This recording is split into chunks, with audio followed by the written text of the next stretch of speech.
and it's raining, so we gotta make it fast. Okay, it's not raining so bad anymore. A minute ago it was raining super badly, but this is not bad. Hello, good morning. I'm playing a friend. This game is gonna be so interesting. I'm not happy to have the black pieces because I played practice games against Joel. I really should pick my opponents to practice with because okay, I never imagined to be facing Joel, but here we are. I am excited to face him, but I'm also like, oh, because he's really good. I feel like he's underrated. He works hard on chess and he does really well. He can do so much better, but yeah, let's see what happens in today's game. I have no idea what he's going to play. But he also doesn't have any idea what I'm going to play. I was very close to playing something like unexpected, completely unexpected. But maybe I still will. Maybe I changed my mind last second. Anyway, we're walking around here in Amsterdam. I'll show you the view. We're taking some dodgy stairs over. Oh my god, it's so slippery. Ooh, I might slip if I'm not careful. Hold on.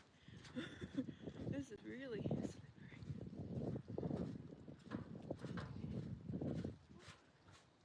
Goodness. Ooh, scary. Okay, I survived that. And everyone is walking here. It's a chess player. Because everyone's going to the same place. So yeah. It's so fun that so many Stropa are playing here. So many. It's so cool. I'm really proud. I'm proud of everyone except myself. That's okay. I have this camera already turned on, by the way, because of the 15-minute delay. I have to scroll back very soon. I hope that everything will work. I don't think so, but let's see. Let's see. But yeah, I have to scroll back 15 minutes because of the delay. Otherwise the camera will be ahead of the board. That's not really supposed to be the case. So yeah. Oh, is there a shortcut? Shortcut? Shortcut! I was taking these stairs every time, but they made a shortcut. Oh my! Oh, I'm so happy. I'm so happy. Okay. Okay, good. And this is the playing hall. Oh, well, this is where we are playing. I might see familiar faces, but I have no time for them right now. Alright,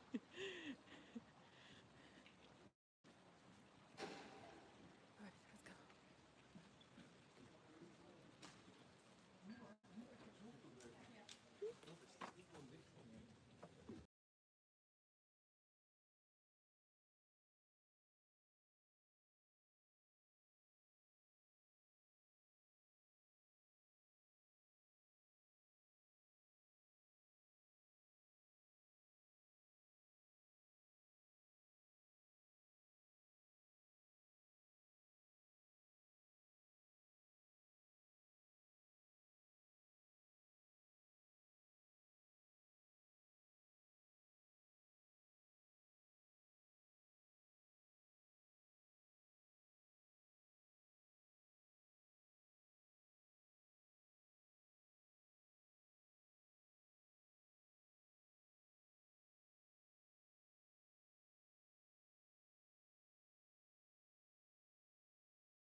hi to me, but I just said hi.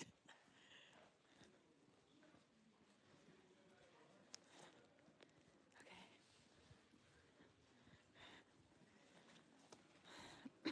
I look so weird. Okay, let's head to the board.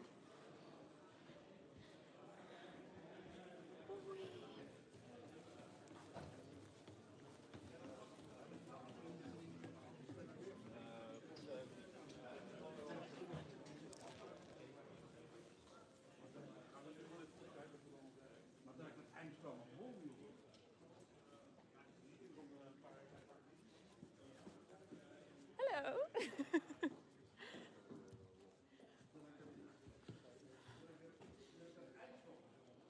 That was my opponent. Okay. Oh. He's earlier than me, that's crazy actually. But okay, let's set it up. Oh my gosh, my phone is wet from the rain. That's fine.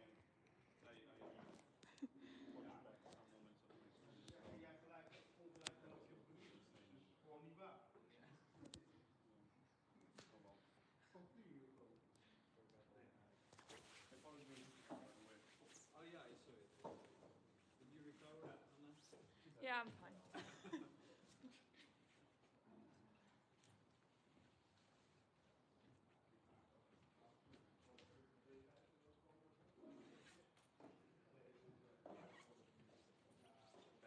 Stronger than ever.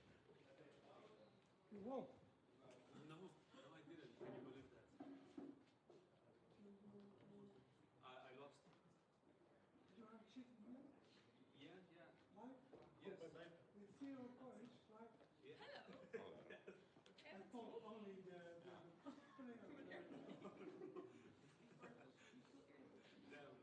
rough. it's no, I'm streaming my games, but I'm not a top player. Well, you lost in the long time. I lost. I had you look one time and I thought you were. Yeah, no, I was doing well. So it was something like a position like this, and a I knight. saw was favorable positional, eh? Yeah, there was a very good position, and then I kind of went for the wrong plan. The knight here, the queen was here.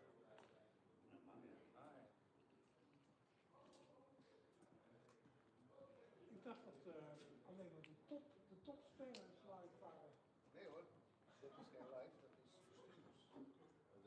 De live wordt dat zijn ook streams.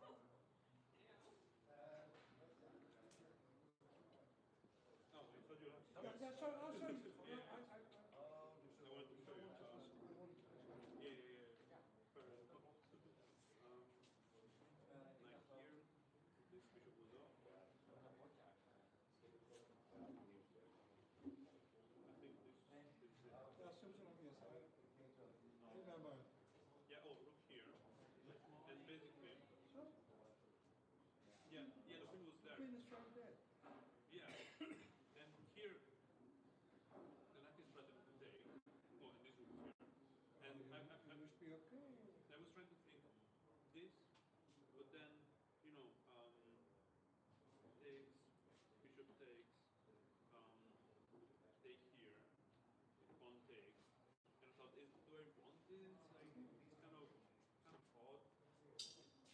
So instead, well, there was also some other possibilities. Like, for example, I could have simply brought back the knight and kind of still controlled the. You didn't drag and you didn't calculate.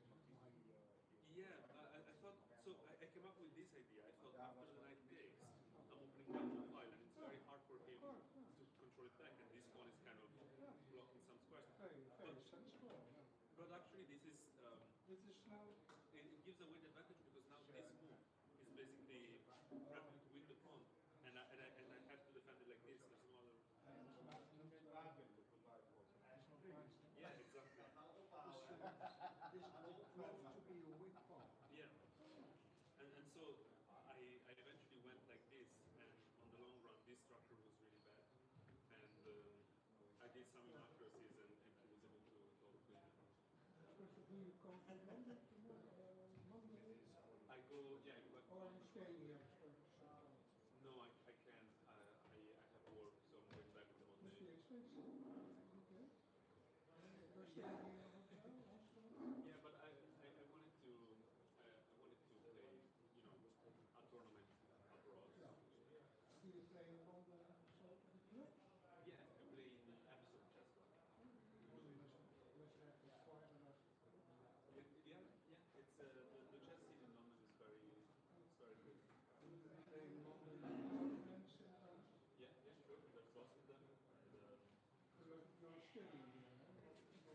no, no, no. I work. Or do you work there? Yeah, yeah, yeah. I work as a chess teacher in schools.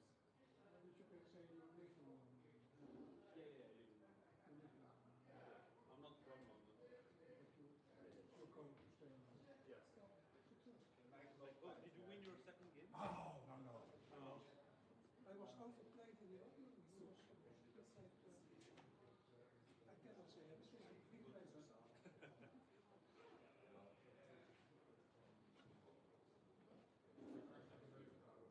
Yeah. Yeah, I was very nervous going into it. But then, I mean, yesterday I kind of just forgot about the stream. Not the game. Not that it matters because I still lost to kids.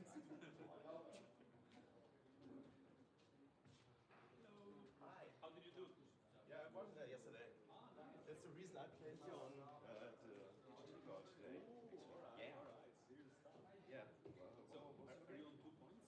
Yeah, 2 points actually. Yeah. Nice game yesterday. And accuracy of 99%. He ended up being was very nice. Oh, yeah. Yeah, no, my game yesterday, I was doing very well, and then I went for the wrong time, and I ended up with a pawn structure that was very awkward to deal with, and I eventually lost it. So 0 for me, very very bad start. And very good my chances to get any placement, but you know we can still enjoy the tournaments. Oh, nice. Also bought such a card. Yeah. That's why I travel to Deutschland. Yeah, my game yesterday wasn't that interesting. We had a how do you call this code kind where white plays c5? I don't know English word for this. When he extends the center. Advanced. Yeah, advanced competition. Yeah. It was just advanced competition. It's like not that interesting of a plan. Then I just get some play on the side, put some pawns. My board got any play on the side. So just nice. So just some nice 2 extra pawns, and then I was able to trade it from the stage. Nice. You might have been against my friend then. He's 1.5. Really? I think I play against one with 2 points today. Maybe later what's his name? He's the only Norwegian one. That's good. Nicholas. Yeah, today I'm playing against someone from the Netherlands.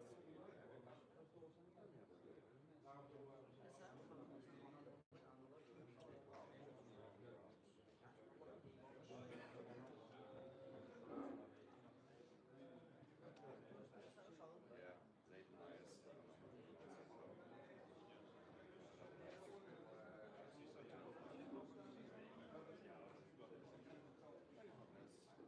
Just a bit sad that now more of my games is finished.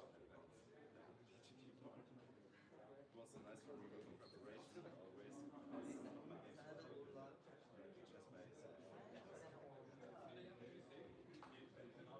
I don't know, but I just think that my name gets included into this page of the game. Because there is a match page. Yeah. So But you know, it's just part of the game. It means that you're becoming a better player in the beginning of the line.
Nee, ik kom inderdaad veel in de buurt.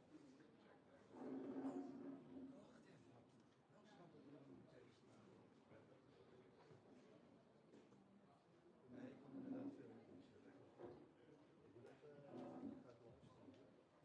Mijn vrienden. Oh, right. Nice.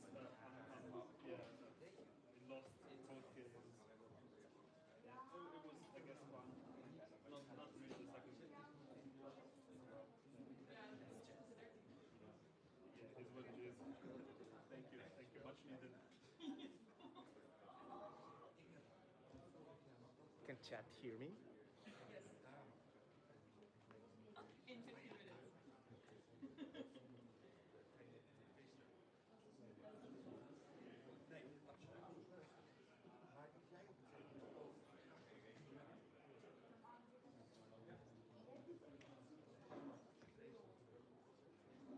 Bewijs het dan ook.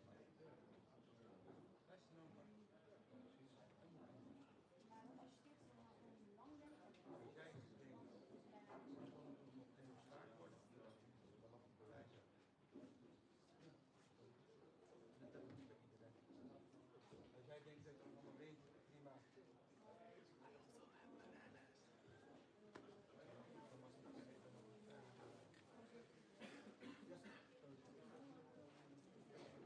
Succes man.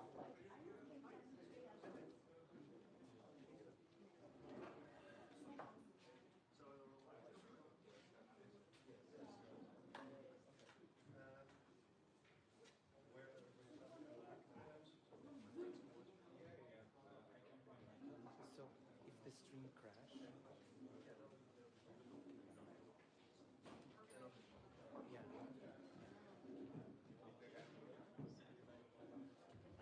I talked to Marjorie.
Hello, guys. Can you hear me?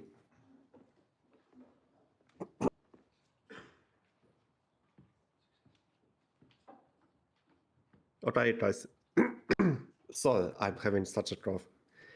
Hello. I am James Solver. I am the nice and simple Grandmaster. And I promised to commentate this game, which was not supposed to happen.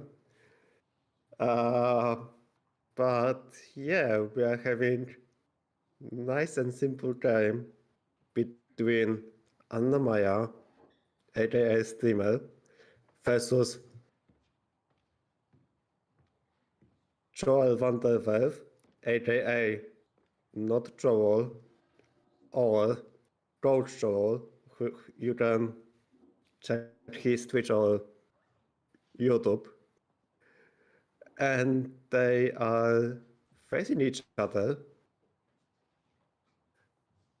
And both of them are at 1 point out of 2. And I am looking for a very nice and simple game today.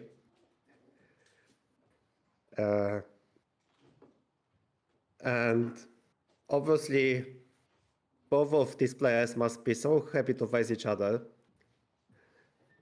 Basically, the story was that accidentally I may have promised on Discord to commentate their game if they play each other.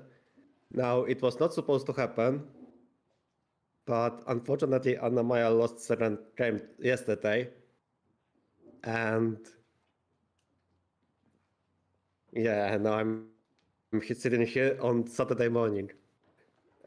So yeah, I'm from Poland. So the only view that we have is the view on the camera board. So unfortunately, there's no view on the chess board. I don't understand why, but well, we'll manage. It's fine. It's fine. So what do we have here? We have a knight off, which was one of the possibilities that could happen. Now, obviously, since Joel and Anna-Maja, they know each other well. Illegal! I would assume that it was obvious that Joel will prepare either for French or for knight off. And Anna-Maja opted for knight off. I was actually expecting some surprise in the form of Colocan, but well, we have the knight off. And looks like Joel has this prepared. He responded, he's trying to counter knight off with the line bishop g5, knight bd7, and bishop e3. Now, already I'm confused because I don't remember seeing this move bishop e3. It's such a weird move. Like, basically, he lost 2 tempes with this bishop. Now, you would think that what is this? Like, normally in the opening, you are supposed to develop pieces, right? And why would white waste 2 moves on playing on moving the same bishop, right? I'm assuming this is some sort of prep, because normally when in move number 6 you go bishop e3 instead of bishop g5, there's possibility for black to go knight g4. And this is a completely different line, which is playable, but it requires so much theory, which is why I'm guessing white decided to force knight bd7 and then put the bishop on d3 because there's no knight g4. Again, I haven't seen this move ever. I've never seen this move, so already some new stuff. And Anna-Maja is thinking, I already can see what happened. Unfortunately, you guys will see in the moment. Yes, you will have to talk about, you will have to basically calculate in the heads. We have no board, we have only what you can see on the board, like this camera view. But apparently, according to the live coverage, Anna-Maja went for G6, which makes sense because normally when you don't know what you're doing, like normally the setups to put the bishop on the long side makes sense.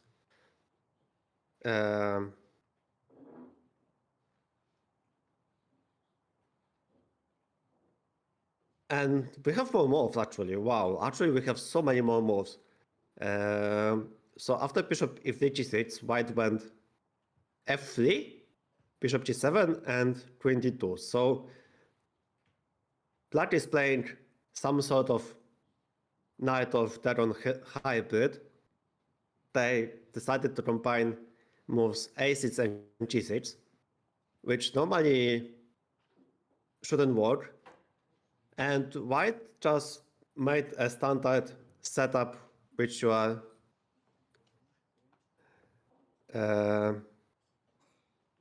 which is quite common against the dragon. So they played bishop g5 e3. I'm sorry. They put the bishop on e3, pawn on f3, and queen on d2. And well, this is actually quite interesting.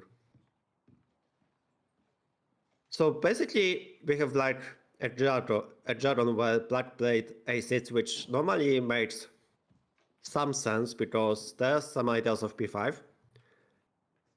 But white wasted one tempi by playing bishop g5 and bishop e3, and yeah, I don't know what to think about this. Like normally you have this the same opening would appear, I guess. Like when we have dragon and we have this setup, and white is like this line a6 is not supposed to be the right one, but also Joel lost tempi by moving this bishop, so I'm guessing this will be some very dynamic non-standard position. Okay, Luki, what is this question? Aren't the queens supposed to be the other way around? Oh, I see. Good question. So Luki is asking, like, when you have the camera view, you have the queens in front of the board, and somehow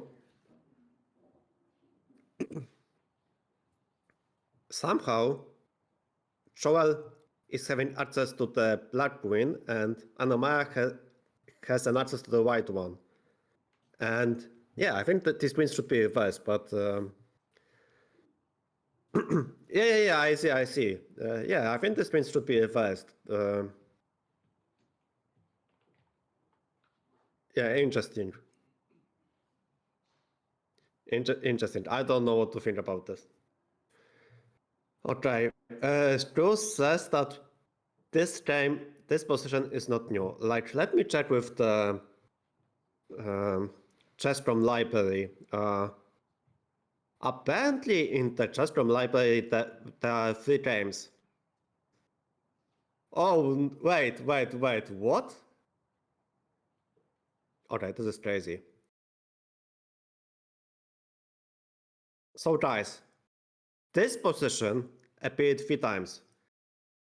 One game was played by Anishkiri, so Joel apparently found some touchy game and he decided to follow the footstep of his countryman. And in this game, black replied with b5.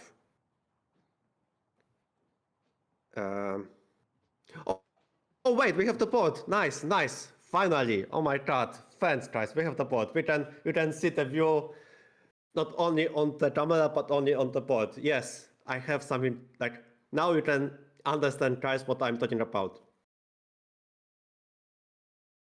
A huge success. But yeah, anyway, in this position we have 3 games.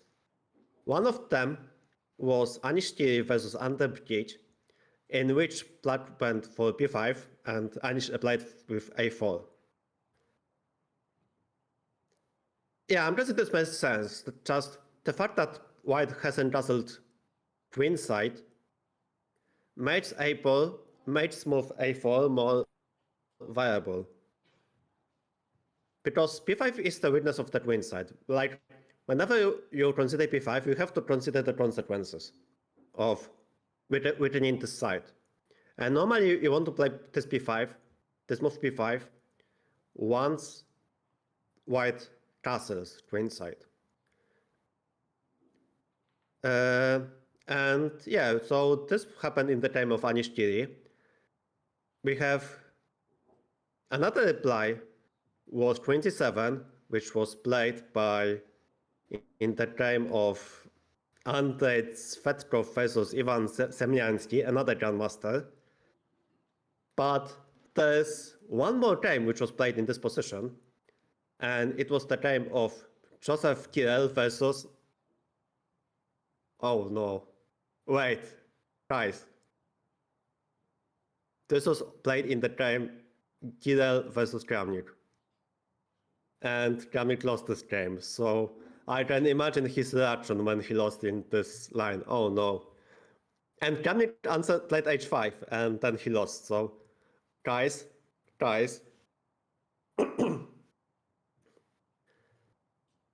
this is crazy. So not only Troll plays the line which Anish Giri played with success, but also he plays the line which worked against Kramnik. Now, how crazy is it? It's so crazy. Now, apparently h5 is the computer line. Yeah, I guess h5 makes sense because you are trying to prevent g4. H5 is the standard idea. I think b5 makes no sense in this situation. Again, I would play b5 once white castles queen side. Because in this position, b5 runs under a4, which Anish Giri proved. So, yeah, I'm curious. I'm really curious what Anna-Maja will. Oh, she went h5. Okay, she went h5. Okay, we have the moves.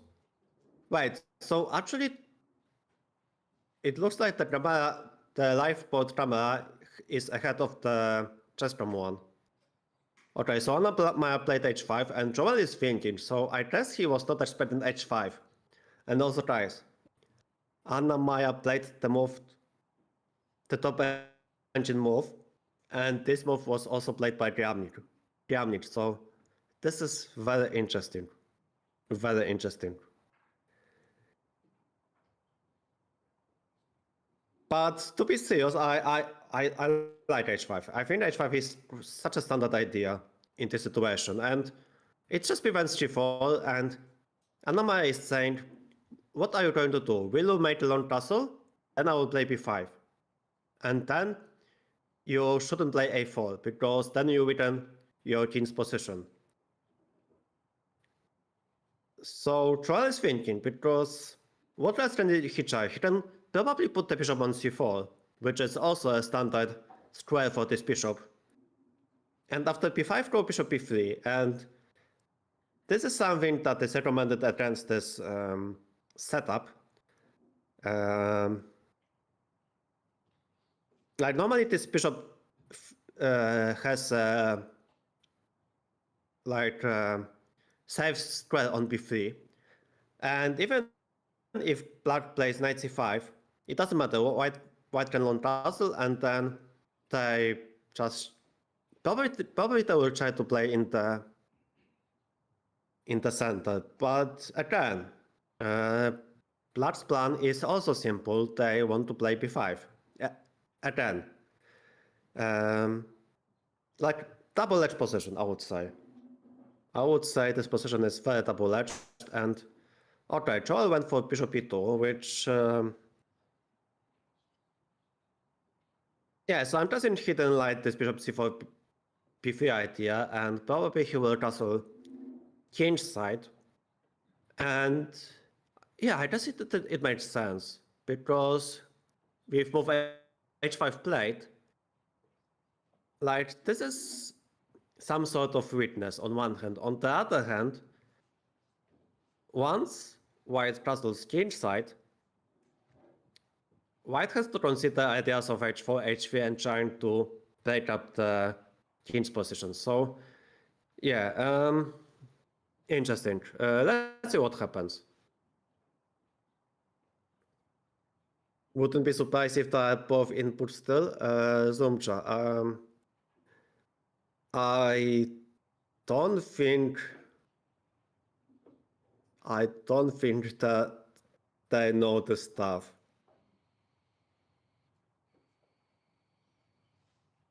But looks like Joel is playing fast. What is his time? I think he has like around 1 hour 20 minutes.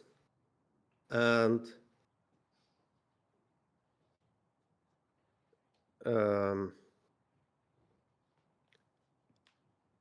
Anna-Maja probably has around 1 hour 12 minutes. Hi, Hostline. Yeah, Henrik Hansen, they're trying to fix this. I don't know why, like, why do we have these problems with synchronization? Because yesterday the board on the left was far way ahead of the camera view, and today it's reversed. Suddenly everything is like reversed. Like it's like they're playing Uno card game, and then they then they played the reverse card. I don't know. It looks like it. Like why don't we have the moves on the left board? It's so confusing.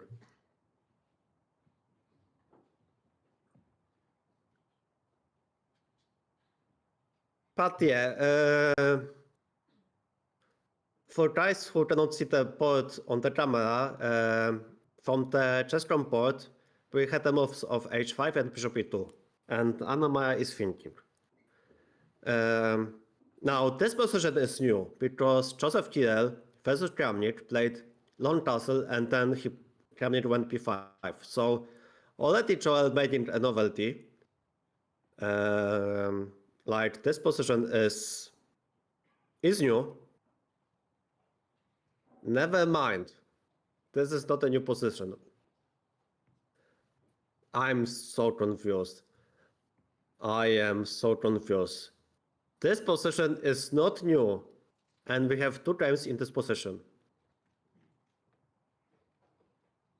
And in these times, one of them was won by white, and one of them was drawn. So apparently this line is supposed to be bad for black, but it's just statistics. Surely Anna-Maja knows what she is doing. Okay, and we have queen c7.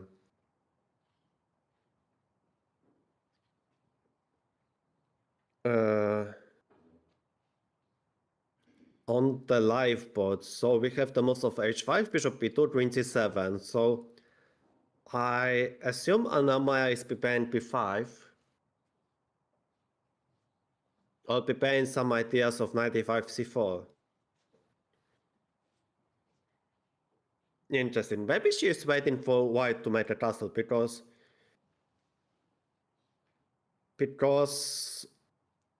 like normally when we have such a dynamic positions where we don't know, like we are trying to predict the movement of the king, we are trying to delay force moves. Like imagine after h5 bishop e2 black castled, and then white castles change side, and somehow black cannot, like they could try h4 h3, but at the same time somehow this king is kind of weird. Also, there's an option of bishop h6 after castle change side. So Anna-Maja says, let me delay the castling. Let's see what Joel does. And then I will respond properly. Like, I'm assuming after white castles change side, she will probably just push the pawns. She will just play h4, h3, and then she will try to use her h pawn. And again, after castle queen side, black goes b5. And yeah, this looks interesting. That being said, Anna-Maja has to be careful. She has to watch out for the, like, she's slightly underdeveloped. Very slightly. So probably she wants to finish development very quickly. And Joel, or not Joel, probably not Joel, he really wants to try to find some sort of opening in the position, especially with black being slightly underdeveloped.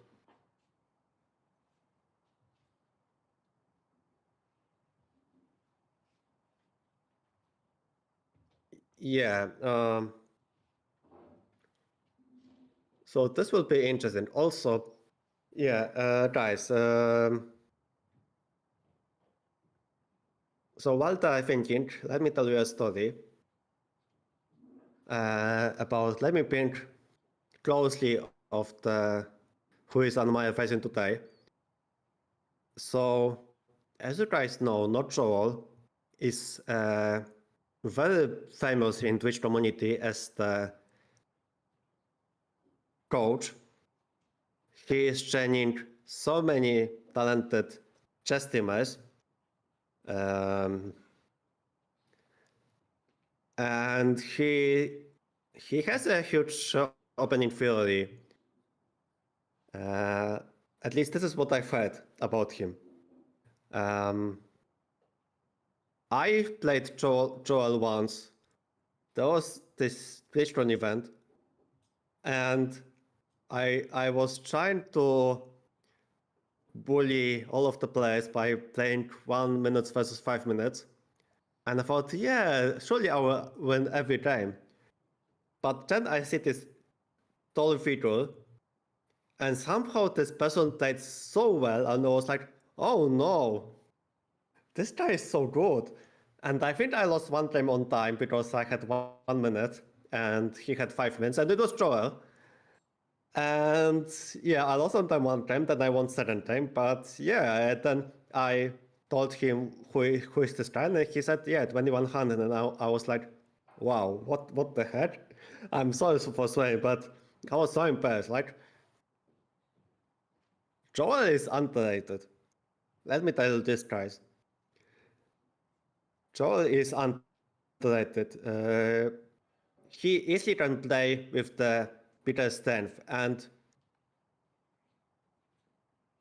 he proved this in, like, he almost beat Evan Lamy this year. Like, no, he is very, very talented. Like, I saw his game versus Evan Lamy. It was actually a preparation, which I used later on, unfortunately with not as good success as Joel's. Also, Joel, it comes from the chess family. His father currently is playing in the World Senior Championship in Gallipoli, Italy. Mark van der Werf. I actually need to check his score because I don't know. Has not Joel ever coached me? As Cruz, yeah, I got coached for he coached me in the TwitchCon with his speed of light. It was the only time. I mean, I won this match, like I won one time, I made one draw, but you know. Oh, wait, I lost one time, yeah, because I had 1 minute and he had 5. But obviously that's not a problem because Anna-Maja obviously is also underrated, and if she stays enough, then Joel will. Yeah, I just never mind. Joel knows the staying stat, so the staying stat may not work, but it doesn't matter. We all know Anna-Maja is also underrated, so we have the time between 2 underrated touches. And yeah. Um, okay. Against Joel, everyone wins. Well, Rami didn't win. Rami barely made a draw. Okay, we have the moves. Joel played after queen c7 a4, which is interesting.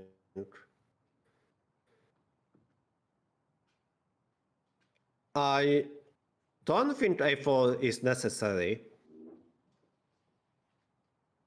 I guess it prevents b5, but also by playing a4,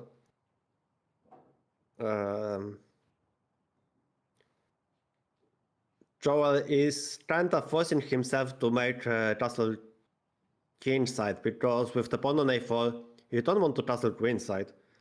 And then on that b5. I guess you could, but that requires some bravery, delicately speaking. Now Anna-Maja is thinking, I would reply with b6. I would honestly go b6, bishop b7. Just finish development, then put the knight maybe on c5, maybe on e5, and then enjoy the... I think this position is actually equal. Actually, let me just check the engine eval. I'm not using engine. I'm just trying to check this position of the a4. Oh, never mind. Apparently a4 is the best move. Okay, I don't know anything about chess, I guess. Apparently a4 is the best move, which is crazy. And the move I suggested, b6, is not ideal. Interesting. Wow, actually I thought the best move. Wow, who would have thought? Joel is on fire.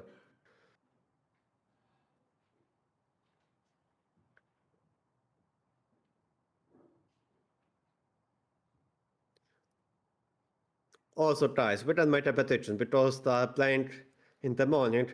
Like, obviously, they will play find that on moves, but I'm just curious. Who will blunder first? Joel or Anna-Maja? Because in morning rounds, it's so easy to blunder. So, what do you guys think? Who will blunder first? Because they have to wake up in the morning. Wait, 7:50. What time? Australian time? What is this?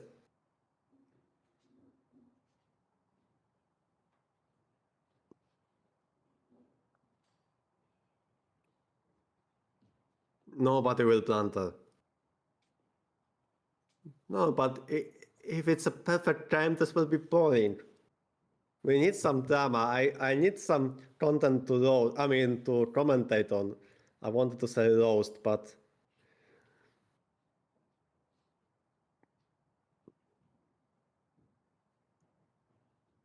Anna-Maja doesn't want to accept her Australia chip is over. Oh yeah, she played in Australia this year.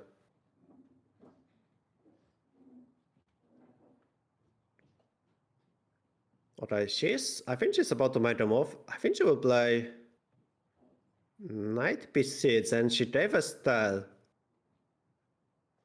Okay, so from this live board to the left, for those who don't know which position we're discussing, so from the board to the left, we have the moves bishop e2, 27, a4, and knight b6. Now this move looks risky. Makes sense because Anna-Maja wants to put the knight on c4. But yeah, actually maybe this move is fine. I was gonna say there's something off about knight b6, but yeah, I test white to play a5 and after knight c4, take on c4 and then play something.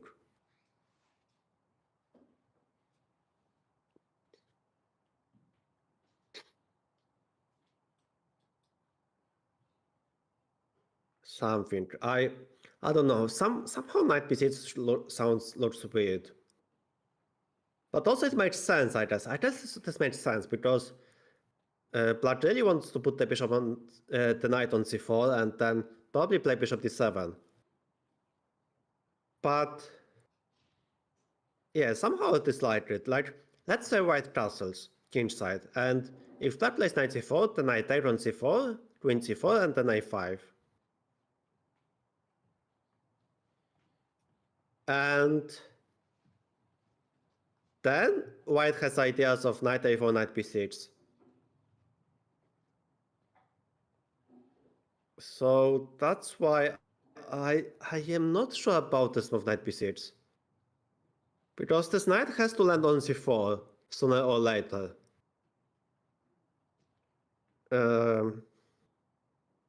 Yeah, Joel is thinking. Bobby Joel is thinking, what is this? And also with his height, Bobby he is like trying to match, like, why am I talking about his height? I don't know. Alright guys, you know what I said. Man, Joel is so tall, like it's crazy that he is so tall. Anyway, yeah, exactly, Zumcha. I think this knight somehow doesn't work on b6. Okay, okay, Joel went a5, so I'm assuming knight c4 has to happen. Then we'll see probably bishop c4, queen c4. Oh, and then knight a4. Wait a second. Has Anna-Maja planted? Wait. Wait, this is wrong. Wait, oh no.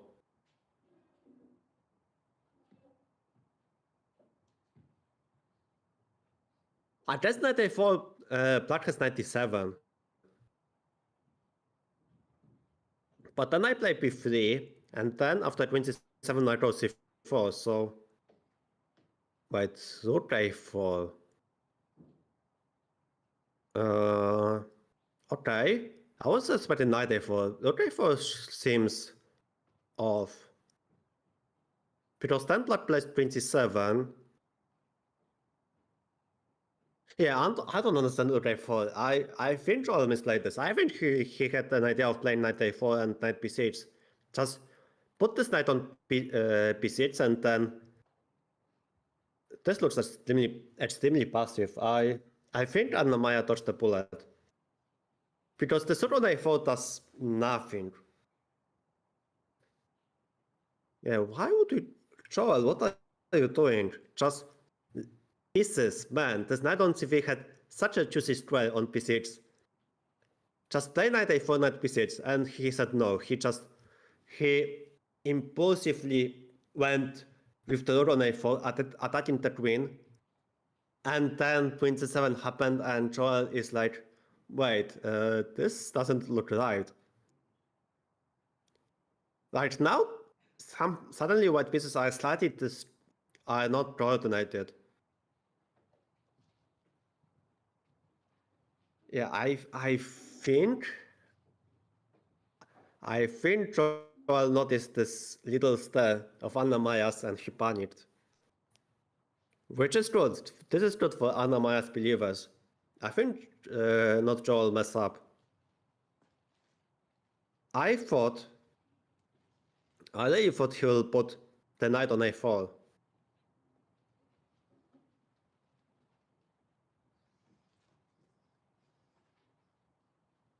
Is Maja the championship troll?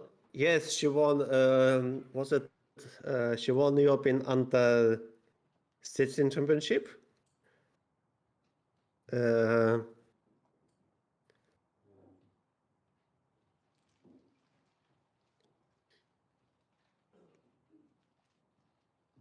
Okay, but with trophy, I have no more trophy Noldy. I took one trophy, made a work, came back, took second trophy to try to have energy for this game. And now I have no more trophy, and now I have to use all the trophy power I have left. Joel is making the stream pose from the famous painting. Oh wait, this stream. Wait, no spicy. I know what you mean. Yeah, imagine. I can imagine this. I can imagine Joel doing this stream pose. Stay healthy, hydrated with water. Of course. Of course. Guys, hydrate. Hydration is important. Not only for the commentating, but especially for playing. Especially players have to hydrate.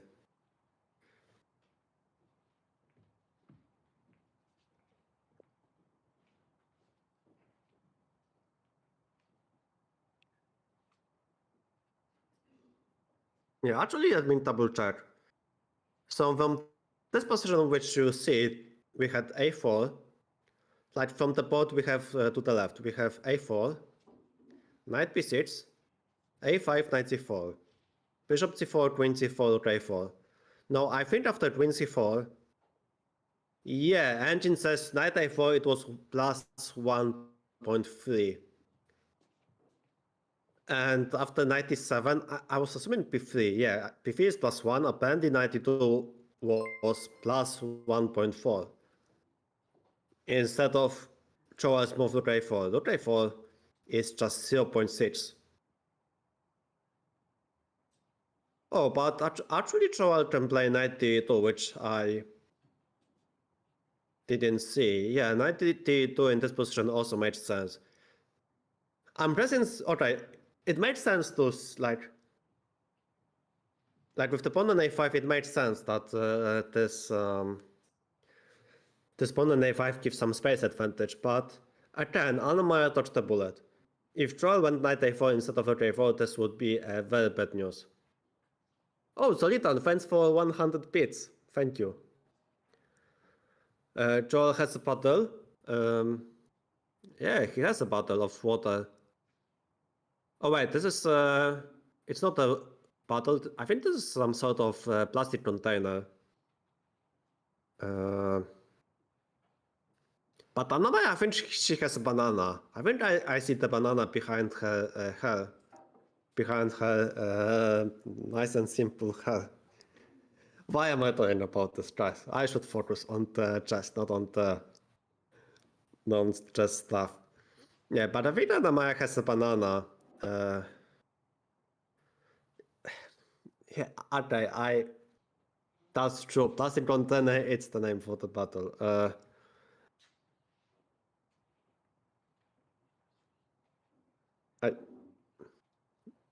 Maybe I need one more coffee. Water versus vitamin C. Yeah.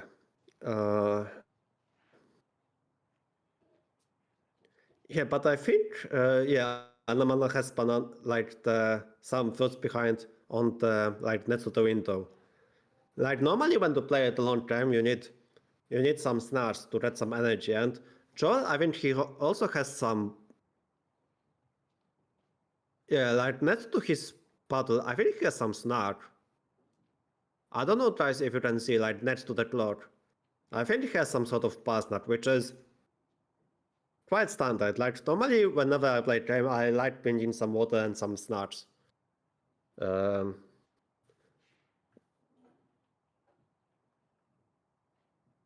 Okay, Matthew will get the trophy. Good idea, mate.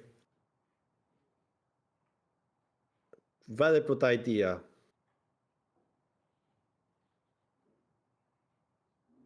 And what is also good is that Joel is thinking, and Anna-Maja is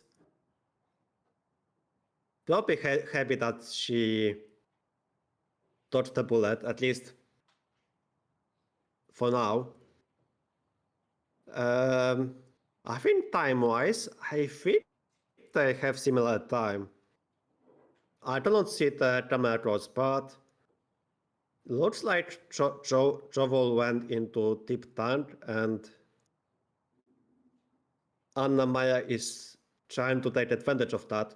Now, normally, normally when you have clocks, you are using the time, like your time, to calculate lines, but that's not the case. Like, what is quite common, what is common in the games is to try to calculate as many lines as you can on the opponent's clock. Because 90 minutes, it sounds like a lot of time. Like in 90 minutes, you can run semi-marathons. I mean, maybe not semi-marathons, but okay, like 15 kilometers. You can play so many blitz games.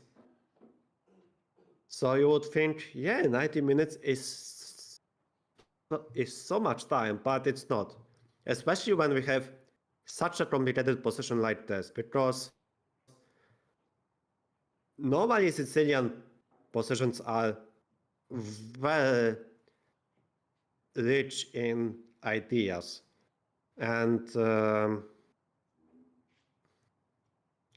yeah, this position like White has so many ideas. Like especially after what happened.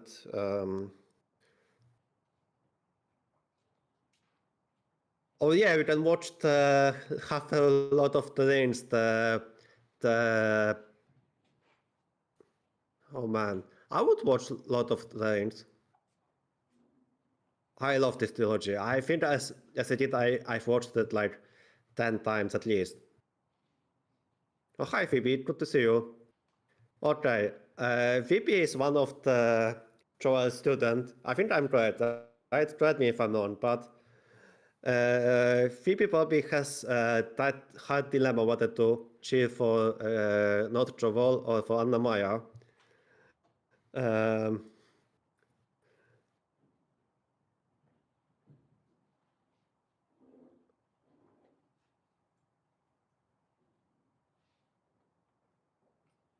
But yeah. Wait, what was I talking about? Oh, a lot of trains. Yeah, it's such a nice trilogy.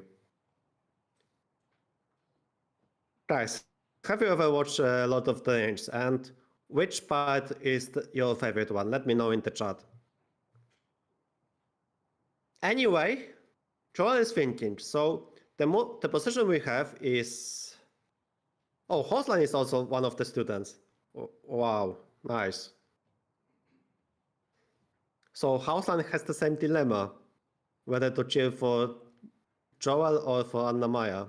That's a tough choice, honestly. I can imagine.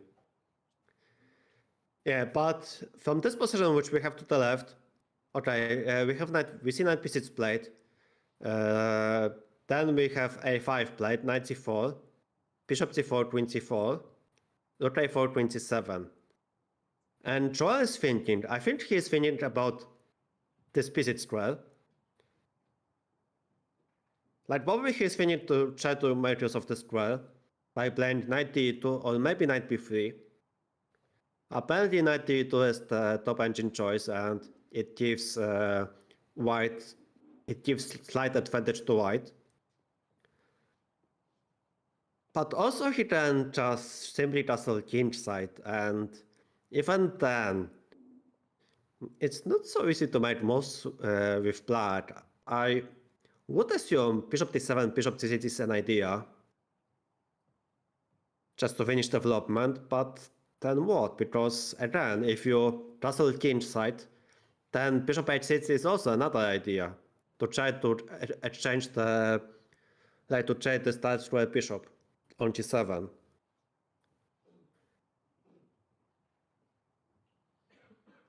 So yeah, that's one of like many options. I mean, maybe not so many for white. I mean, knight d2 or castle king side makes knights probably the most sense. I guess you can also win about 95, 85, and then try to push the pawns on the queen side. But 95, it feels like 95 gives just space for black pieces. Like the fact that white has this pawn on a5, like because of this pawn, white has a little space advantage on the queen side. So in such cases, when you have a space advantage, you don't want to trade pieces. Because then you don't feel space advantage at all. And okay, Joel might play castle king side, which is logical. He just finishes development and then he will think for what's next. Although Bobby, I would not spend, I think he spent like so much time, like 10 minutes or 15 minutes.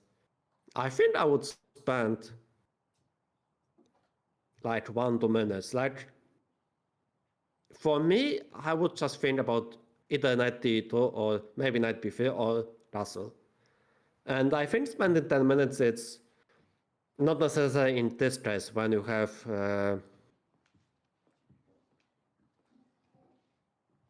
not many options. Okay, let me see the chat. Because now Anna-Maja will think on her move. Probably she will play bishop d7 or castle king side. What are you guys talking about? His water container is running low. Yeah, probably he went to refill his container. And now Anna-Maja is, okay, she also has a water container. Guys, I'm trying to remember, like, is there one word for these types of water containers, like bottles? I don't know the word in English. I think there's like some specific word, but like not a bottle, but I mean the bottle makes sense, but it's not a bottle, but you know, there's like containers. Yeah, I guess it's the bottle. Okay. Like not the water bottles that you buy in the shops, but the one which you can refill with water. Water dispenser. I don't think that's water dispenser. No, water dispenser is just, you know, this big bottle when you use in the offices. Yeah, I guess it's still the bottle, I guess.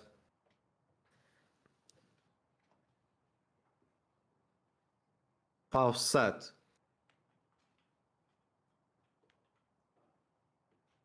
Yes, whatever it's called, it still provides hydration, which is important.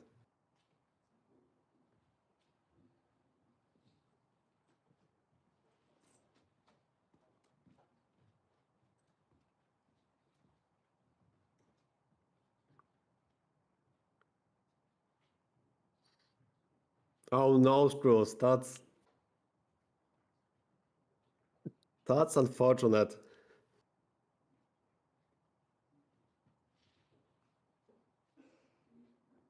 Unfortunately, my knowledge about Labobus is not so big. I've seen people posting about them, but I'm not an expert in this matter.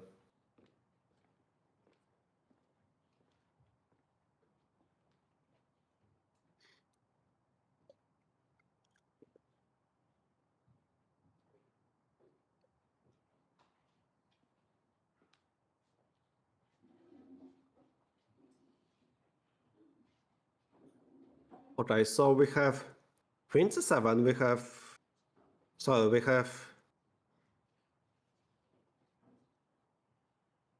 yeah, he tussled, so he done. So he made the tussle, and engine says this is the second best move, and Anna-Maja has yeah, actually, she has three choices. She can play bishop d7, which I suggested. She can tussle king side, but apparently she can also play h4, which I've mentioned before, this idea, just to try to provoke some weaknesses on the king side. Because if white counters h4 with h3, then he returns tile squares, like the g3 and f4 squares become weak.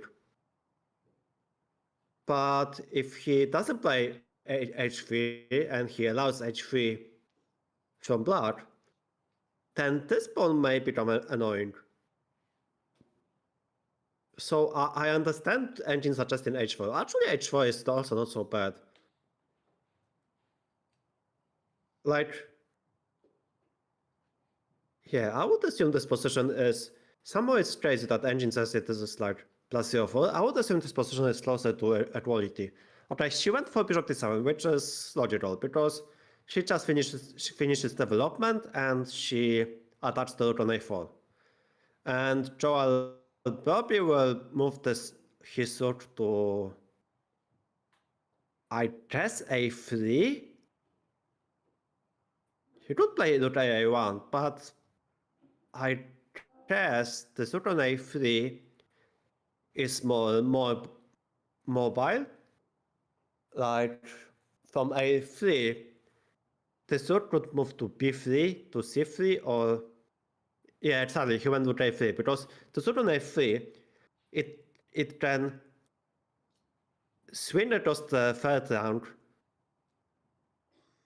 either to b3 or to c3, aiming for the queen side, or maybe once somehow play pushes kingside pawns like f4, f5, the rook could swing even to the king side. So rook a3 is such a logical move. And I like your quick response. Just don't think, just make move instantly. And now Anna-Maja is in the decision. What next? Will she make castle king side, or will she push the h pawn? That is the question right now. And apparently, yeah, h4 is still good.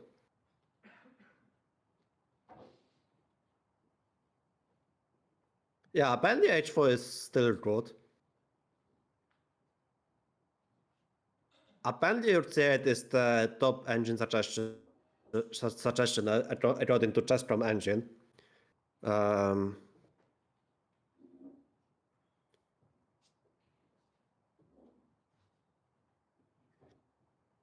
I don't know if Anna-Maja will castle. Like,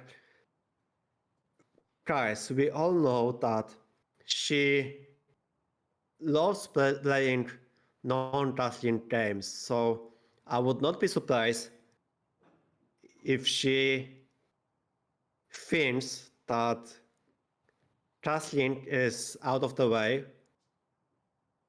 and Joel knows that, and she will try to push this h-pawn or play rook c8. And then, okay, she will play h4 or h5, and yeah, we have non-castling game.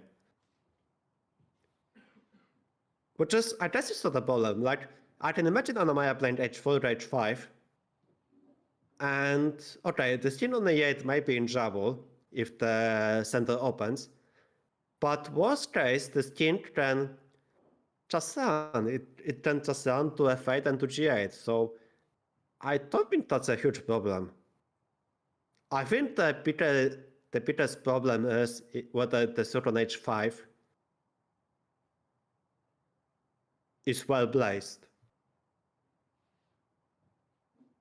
Or rather, if you would put the suit on from h8 to c8 or to e8,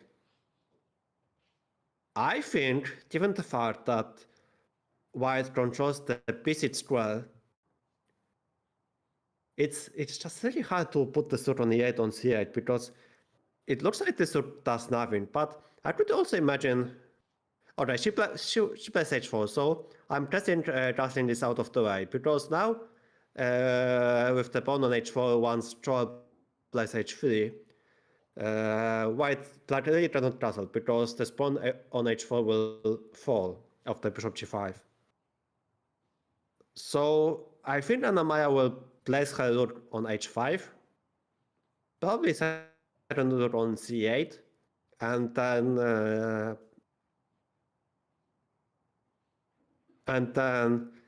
play from there. Like it's not very easy to make progress with white because, again, white has a small space advantage on the queen side. But what is the plan? I'm quite curious. I don't see it. I would assume white's plan is to try to push the queen side pawns. Somehow to try to remove the knight from c3 and then push the pawns. I think that's the only plan I can see from Joel. And for Anna-Maja, yeah, also a tricky question. What are we doing with black? Because, okay, her next move trouble on both are obvious. Just trying to put the rook on h5, rook on c8, and then put the king on g8, but then what?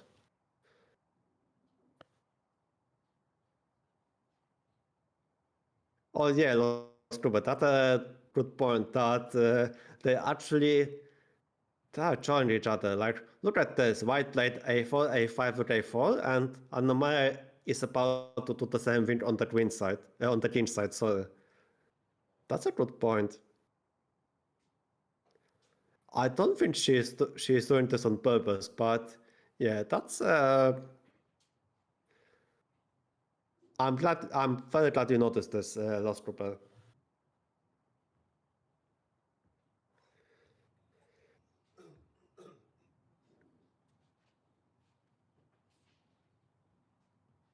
Yeah, and Troll is thinking. Troll is not sure. Troll is not sure what to do.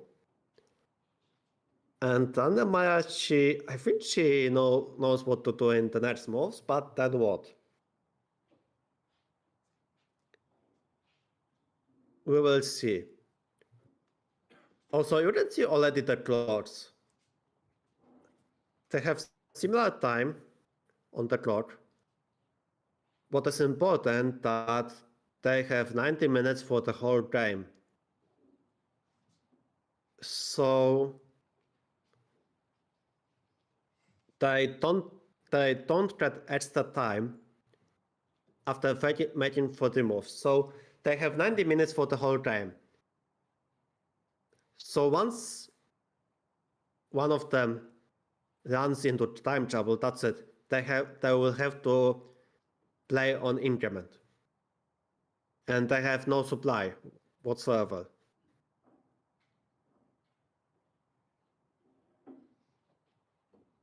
So it is very essential not only to care about the position, but also watch over your clock.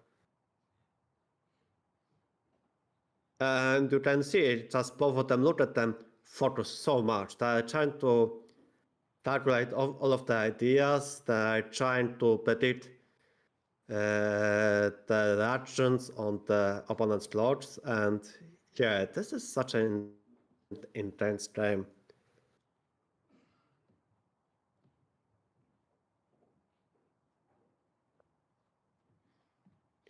Okay, we have h3 on the board, so now I think rook h5 will happen.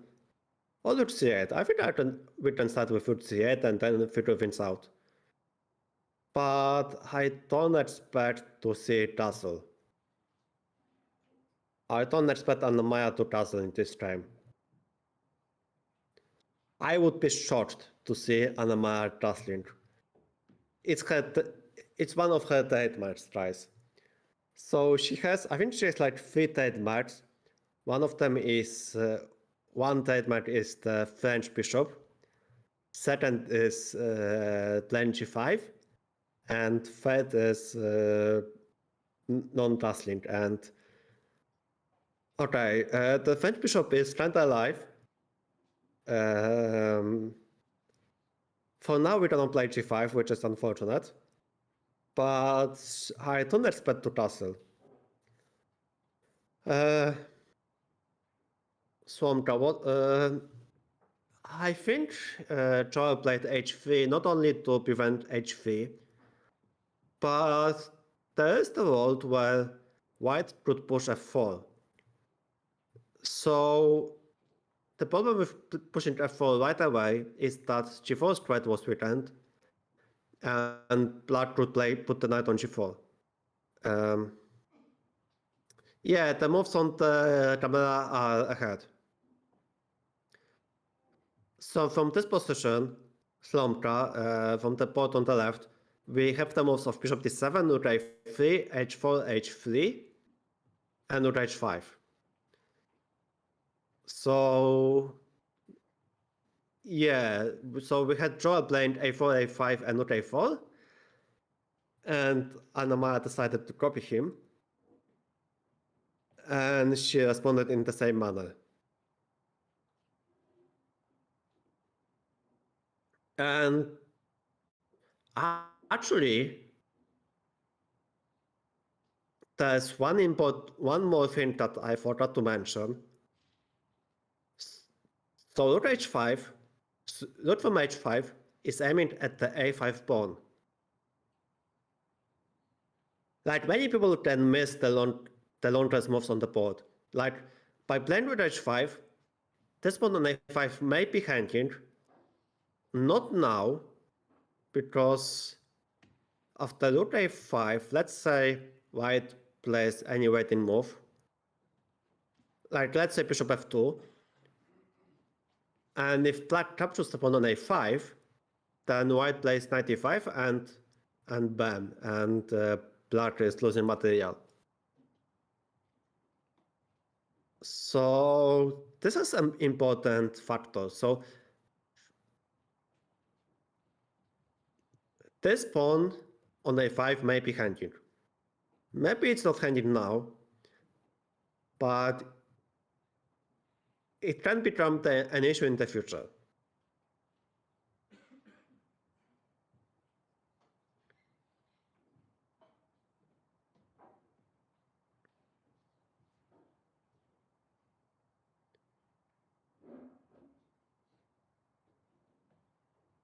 So yeah, okay, let me jump some water.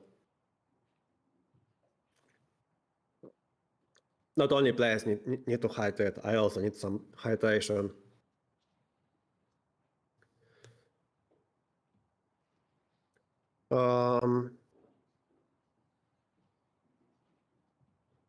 Yeah, let me check what the engine says.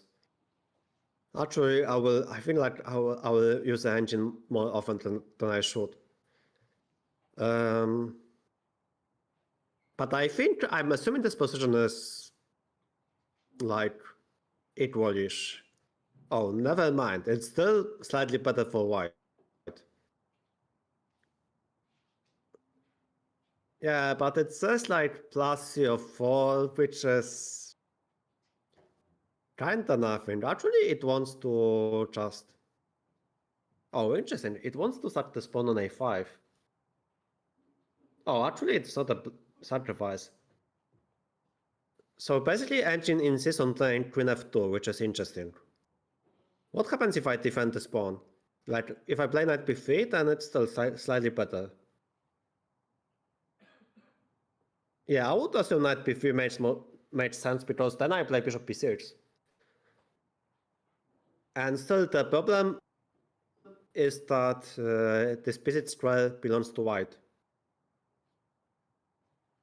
Like black really would love to play b7, b5, but I can't because this b6 square is started. And also we have en passant capture, which makes b5 unplayable. Yeah, but apparently instead of knight b3, queen f2 is even better, which is...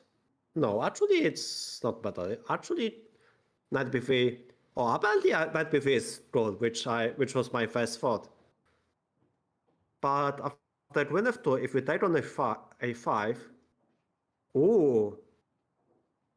Oh, there's a tactic. Wow. Okay. Hi, David. Good to see you.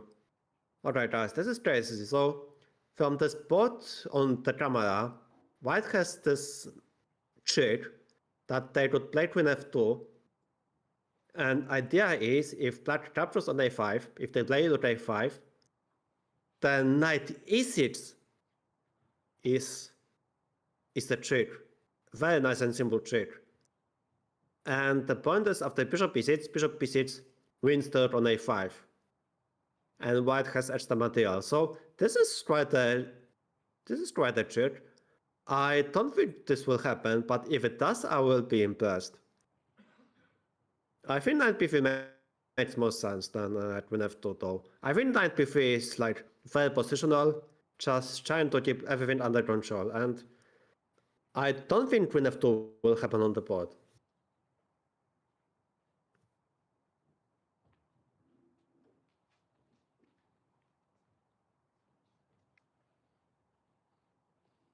We will see. We will see.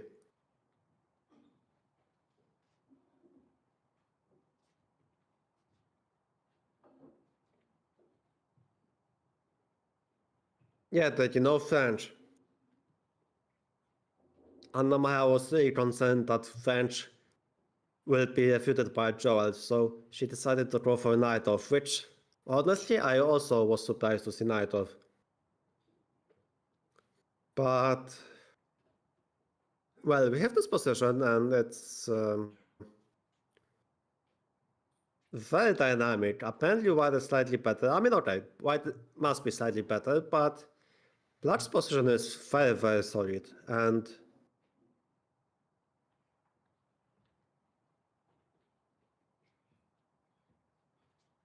yeah, and Joel is trying to think how to use advantage of this a5 pawn.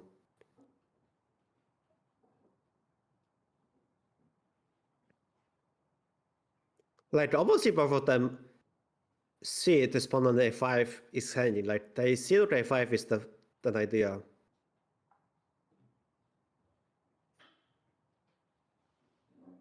Waiting for a series of lesser great moves.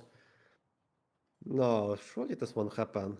Like I saw Joel time yesterday, like from his first round, that he lost to some 2300 player. He had actually such an excellent position after the opening, and then I think he panicked. Like he panicked. He made a series of lesser red moves towards Deji, and then he just ended up down the pawn. So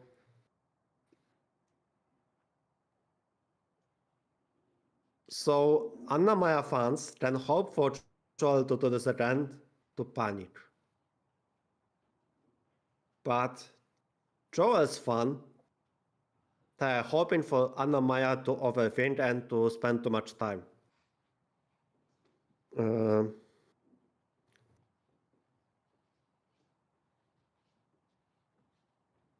Panic mode. Yeah. Converting a good position is the hardest thing in chess. Well, it depends.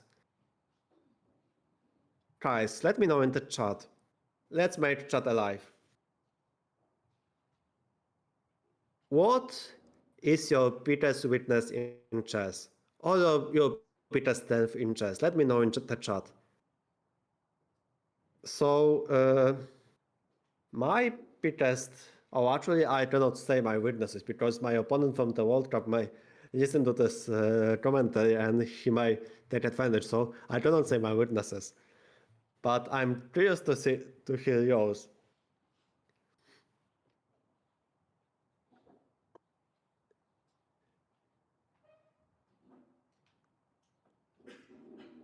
Oh no, parts.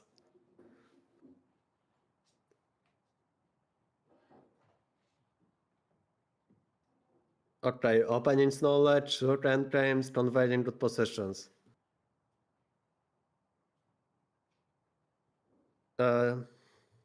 Yeah, converting a good position is never easy, but it's never easy on every level. Openings knowledge is also tricky, like, yeah, rook endgames are also like, all of the stuff that you pointed out are tricky.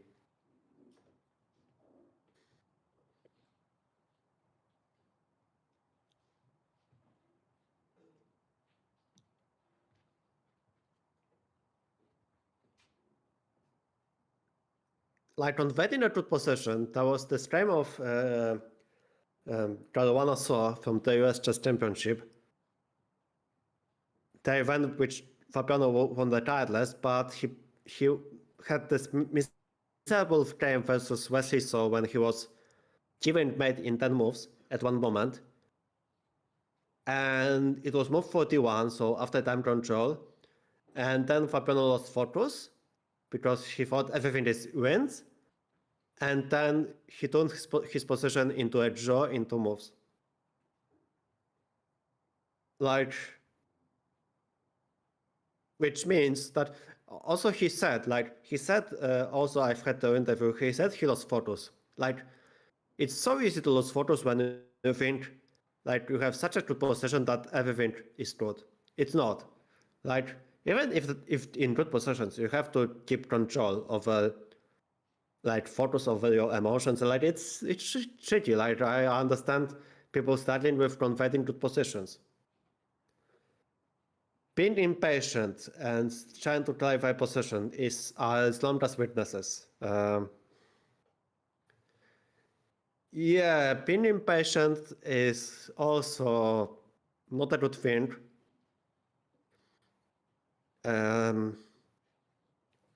What is important is to try to focus on changing positions with the center, which recovers some actions, like hanging pawn center, like positions with tensions. When you have tension in the center, and then you think whether to make position easier or more complicated, like working on the pawn pushing, just basically speaking.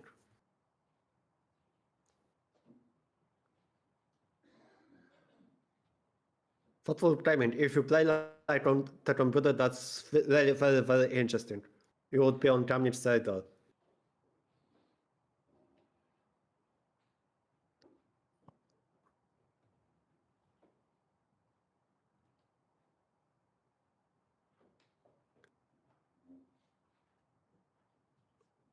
When you have bad position, you take risk. When you have good position, you get to careful. Well, I mean, when you have the bad position, then like it doesn't matter what you do. Like taking risk is probably good, but getting too careful when you have the good position is not great.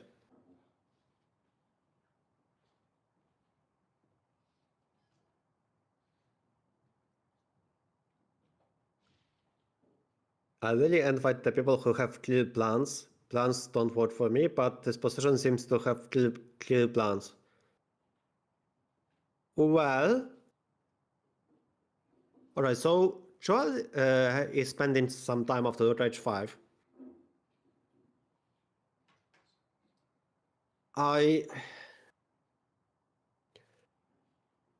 I don't see a clear plan for Joel. I see the plan of trying to take advantage of the bishop's square for the bishop, but then what?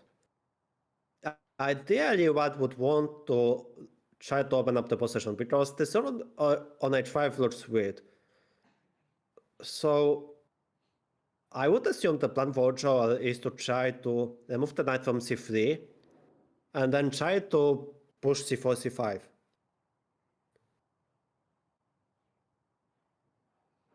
I think Joel has some plan. I'm not sure about Anna-Maja's plan though, because her next move again, like her next couple of moves are obvious, just to try to play rook c8, put the king on g8, and then what? Because it's not like she loves pushing pawns, but it's so hard to push the pawns.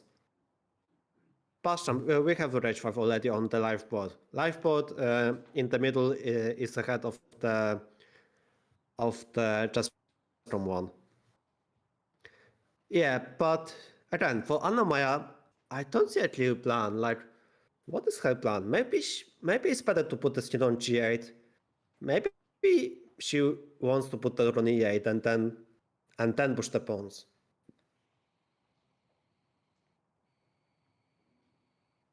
But it's even hard to play d5 for black. Like, d5 would make sense, but okay, after Joel plays knight b3, d5 is out of question.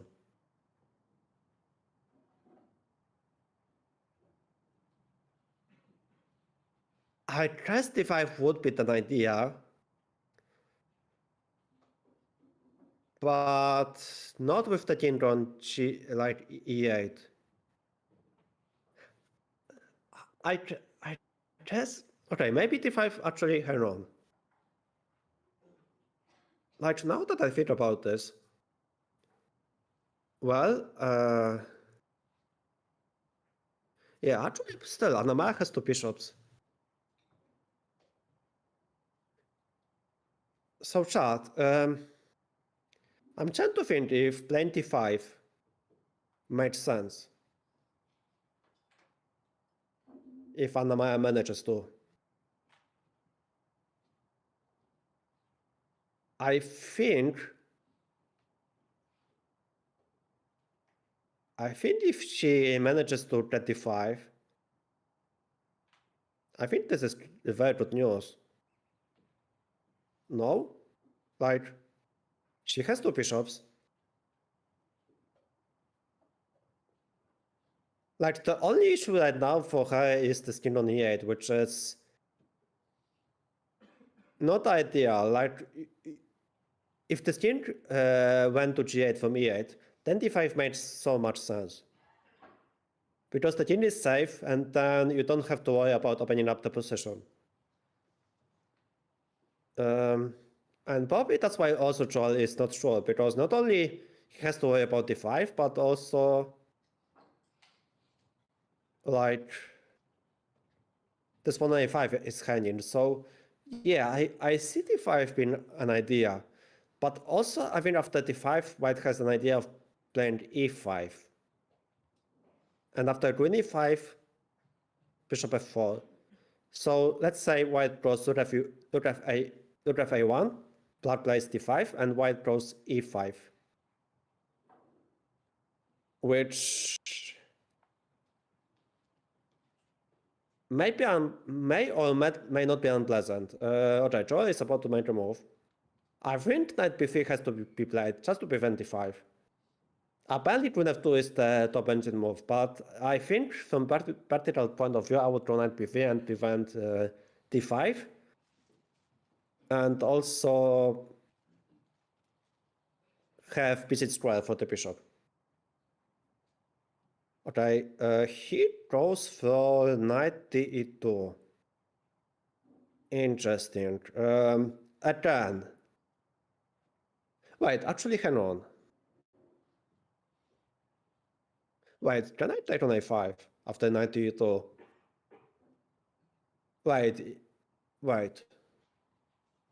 Wait, guys, I think knight d2, wait, knight d2 is a blunder, no? I think I can take the pawn on a5, because after knight d5, Rook a5, knight e3. Right, has Troy planted? Yes, I'm still there. I promised to commentate this game. I don't know why, but I'm commentating this. Wait, but I think Troy planted. Wait. Oh, wait, never mind. It's knight c e2. Okay, never mind. I'm blind. He went knight c e2. I'm actually blind. For a moment, I thought he put the knight from d4 to e2, but that would plant a pawn after rook a5. But he went knight c2. I'm not sure about this. I see the point. This defends a5. Like, this defends a5 square, but I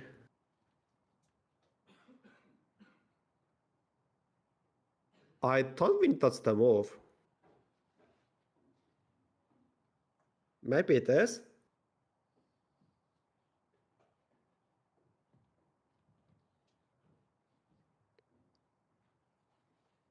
Like, this knight on d4 is almost chopped. I mean, not really, but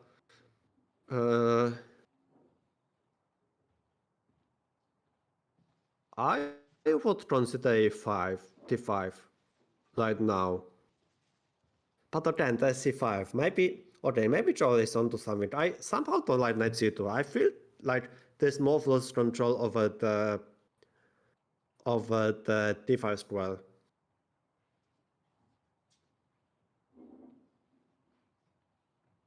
Wait, also after knight c2, I think now I could try b5 with black, and now I tried some. Oh wait, b5 I tried on b6 and then knight f5. Never mind, I cannot play b5.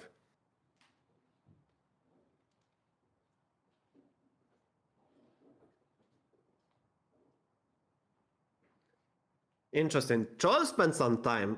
Joel is way behind the clock because he spent like what is his time right now? He's at 43 minutes.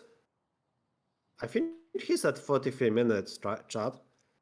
I think Anna-Maja has more time, which is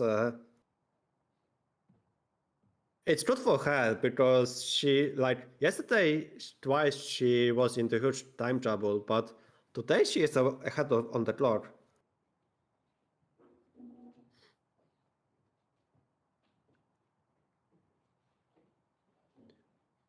Okay, maybe knight c2 is the move. I would not touch this knight at all, but I guess the plan is that Joel wants to play c4 next move, which makes sense.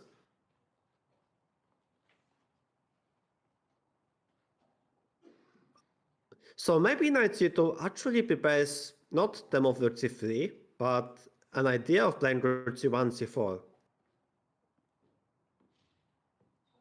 Oh, hi Dana, good to see you. Welcome to the nice and simple matchup. I hope you're doing well.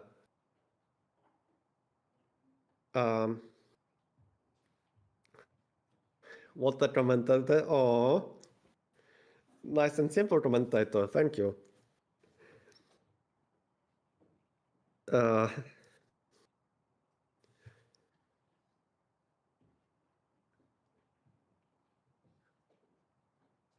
Yeah. So what's the plan? What do we do after knight c2? First of all, what is the plan behind? What is the idea behind knight c2? I'm assuming the plan is to try to push c4 at one point. I think that's the plan. And that's been said.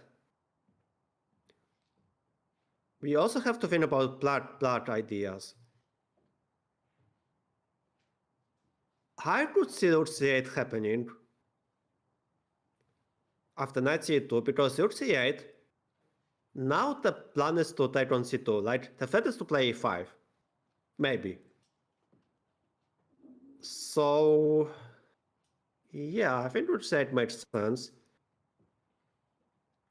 Actually, can I go rook c5? I think rook c5 after knight c2 also makes some sense because now the suit from h5 suddenly jumps into action. Somehow this pawn on c2 is runs under attack, and I think we should take advantage of that.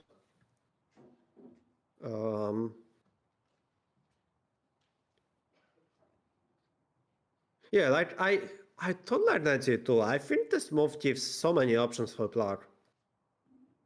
Like the fact that black can play safely rook c5 and then knight at the c2 pawn makes me think that this move knight c2 was not perfect.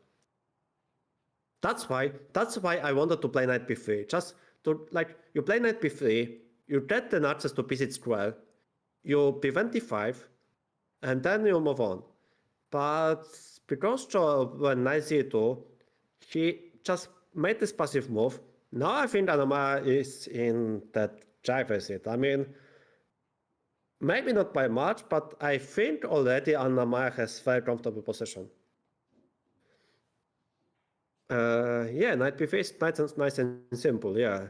Knight c2, neither nice nor simple. I don't like knight c2. And I'm very sure that engine also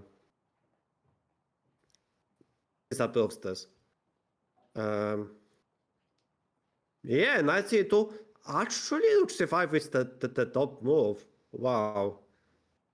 Wow, I didn't think that this is possible, but apparently rook c5 is the top move, and it's the only move. Oh, actually, rook c8 is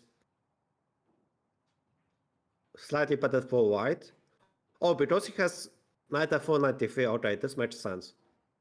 But apparently rook c5 is the best move. I think this is findable. I think it's possible to find this.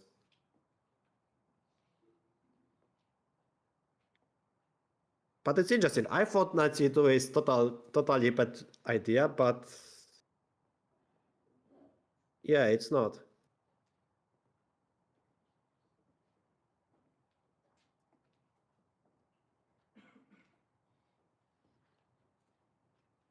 He's playing bishop g5 and then bishop e3 right after normal. Deji, it's not. It's not normal. But I'm assuming this is some weird prep. I don't know.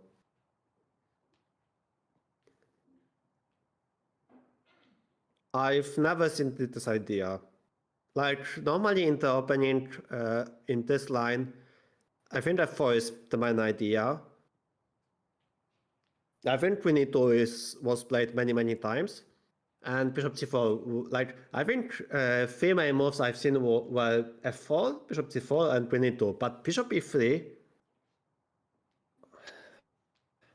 I don't remember seeing this, to be honest.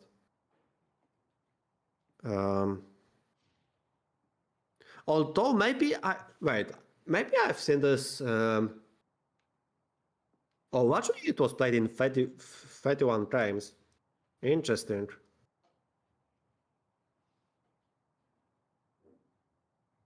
Oh, actually, this idea is popular. Wow.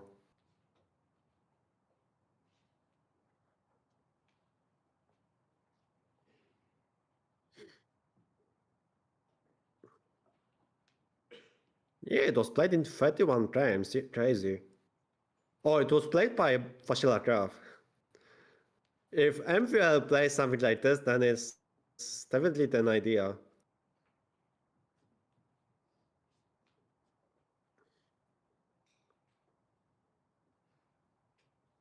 No, surely when Joe plays Bishop e3, then I'm pretty sure that must be some idea which he found in the prep.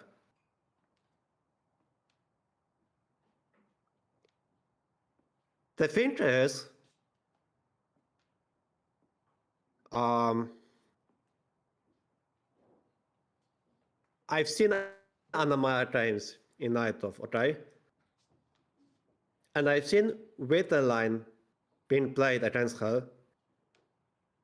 And I think she responded quite well. I mean, sort of. I mean, she made one mistake, but Okay, never mind. She was actually much worse after the opening. Okay, what will she do? E5. Now, this move I don't like. I mean, I thought this is a good move, but I think it's after knight b3. What do we do? I don't know if I like this move. So we have knight c2 on the board, and Anna-Maja played e5. Now, yeah, knight c2 was played. And Joy played knight b3. He could play rook c3 as well, but I'm assuming that he prefers to keep this rook on a3. But alright, we have e5, like we have from the chessboard, from the chessroom board, we have the moves knight c2, e5, and knight b3. I'm not sure I like this idea because now this rook on h5 is not playing. I mean, this move makes sense, but not with the rook being shut. Like, this rook is now out of play after e5. So that's why I slightly dislike this.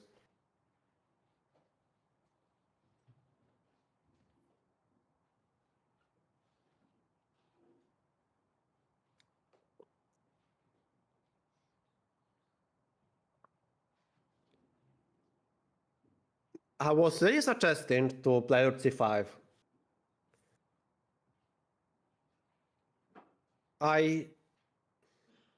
I'm worried that now the rook on h5 will get stuck on the king side. And okay, it's true that black has the pawn on h4, rook on h5, but yeah, the rook is not playing. Maybe Anna-Maja wants to play d5 and sacrifice the pawn, and after e5 play e4, but is it crazy? This looks a bit crazy, but maybe you have to do it. Just open the position, but again, the skin is in the center. I don't know if I like this. Yeah, I really dislike e5 chat. I think Joel's fans may be happy to see e5 on the board, because now, like, what do you do? Like, bishop b6 is coming. You will start to play d5 comfortably.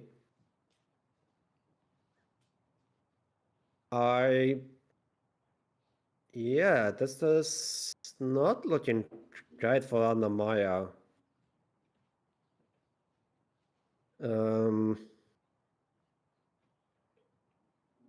Maybe she will play slowly, like play bishop b6 and then prepare d5.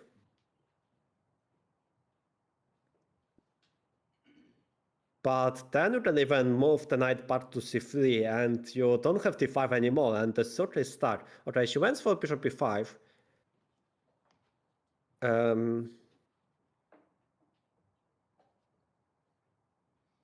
So I'm guessing she is trying to take advantage of this position of the knight on e2. That being said, if Joel plays rook d1, and probably he will play this instantly, I'm little concerned. Like, you don't have d5 anymore. I don't think you can play d5. Actually, maybe you can. If white goes to d1, then can I play d5? And after e d5, knight on d5. And after queen d5, bishop e2. So actually, maybe you... Okay, hang on. Maybe you don't play rook d1 then. Maybe you play rook d1, you try this knight, and then you go knight c3. And we have rook d1.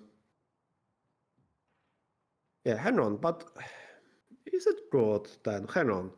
We have rook d1 on the board.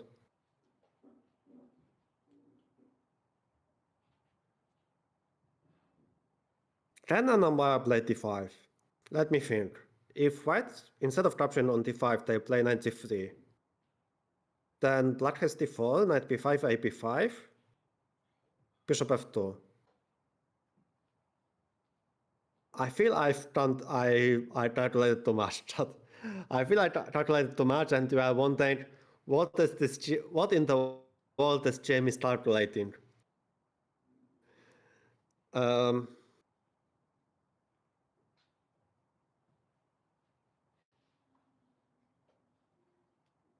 So basically,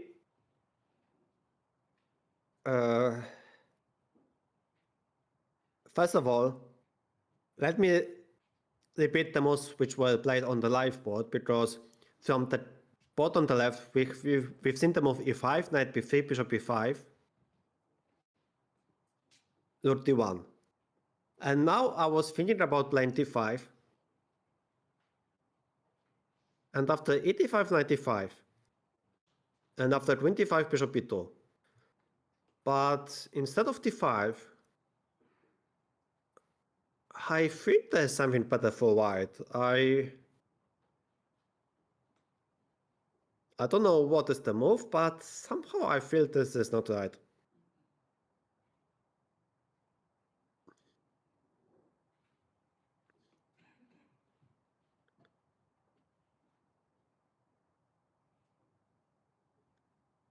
I don't know, this position doesn't seem right.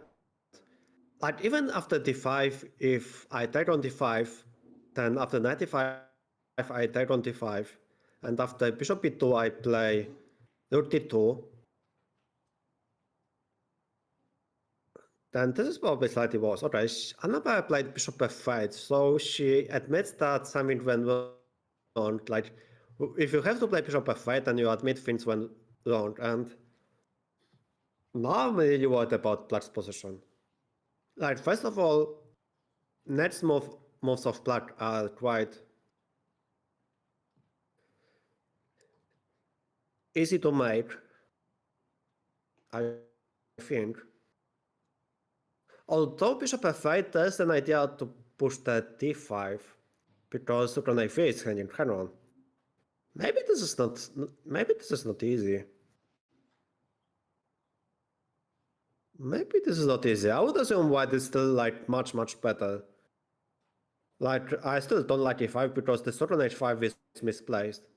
So I would assume this is like +1 position for white, but let me check. I'm curious what is the naval of this position. Oh, actually it's just +1. Apparently the bishop f8, wait. Bishop f8 is the top engine move, what? What in the world? Guys, I don't understand chess. Apparently bishop f8 is the top engine move. I don't understand chess. How in the world bishop f8 is the top engine move? That's crazy. That is crazy.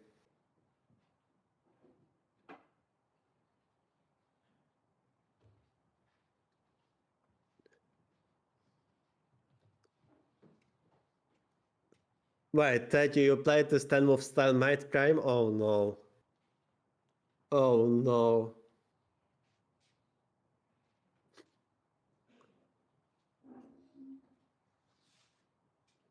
Is it because d5 comes with attack on the hook? I guess.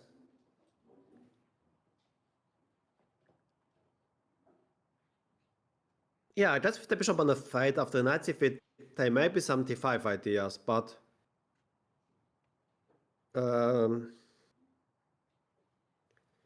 seems like it's just d5 is needed. Yeah, the thing is that d5 could be played right away, but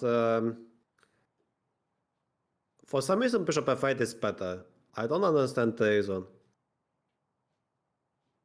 I guess if the knight c3, d5 is the idea to try to open up the position and aim for the a3 rook, which is hanging, but Is it really good? Or is it not? Worst case, I can play rook a1. Worst case, I could try to play rook a1, but then d5 happens regardless.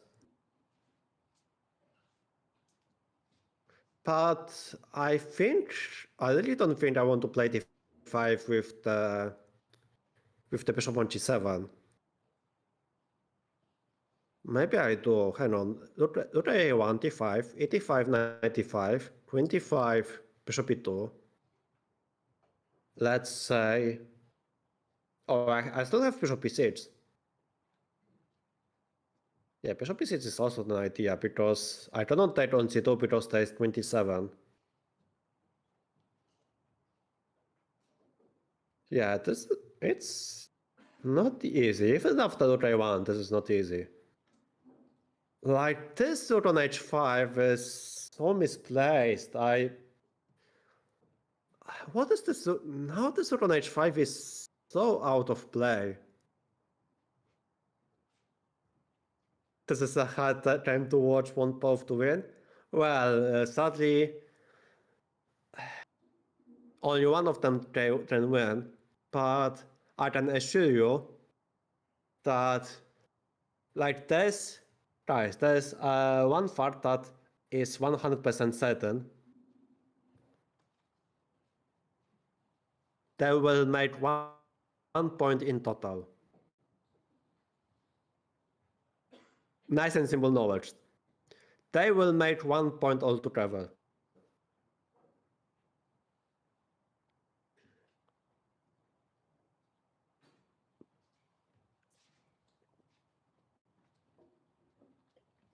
Okay, let's think about bishop f8. Let's think about bishop f8. So I can play rook a1, then I go knight c3 instantly and allow d5. I guess I could. Oh yeah, we're hoping for 0-0. No, but 0-0, okay. Okay, there's a 90%, 95% of both players getting 1 point. But I don't expect both of them to have mobile phone ringing at the same time.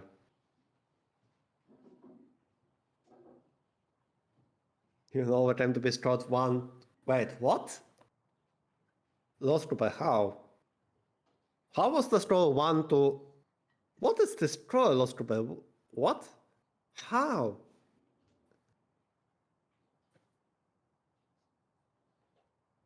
That's insane.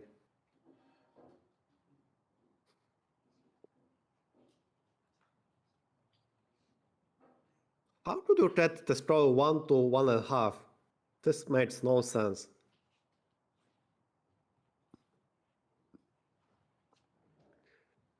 Okay, let's move back to the time. So we have in this position we have e5 played, knight b3, bishop b5, rook d1, bishop f8. And I'm thinking to play knight c3, and I want to allow d5. And I'm thinking if I can do it. Like, let's say first of all, I can take on b5, and after a b5, I can move the part to a1. Or maybe I can also put the bishop on b6. And after queen c6 to a1. Oh, actually, queen c6 d5. Wait, I have to put the queen on c8. And then play rook a1. This looks bad for Anna-Maja.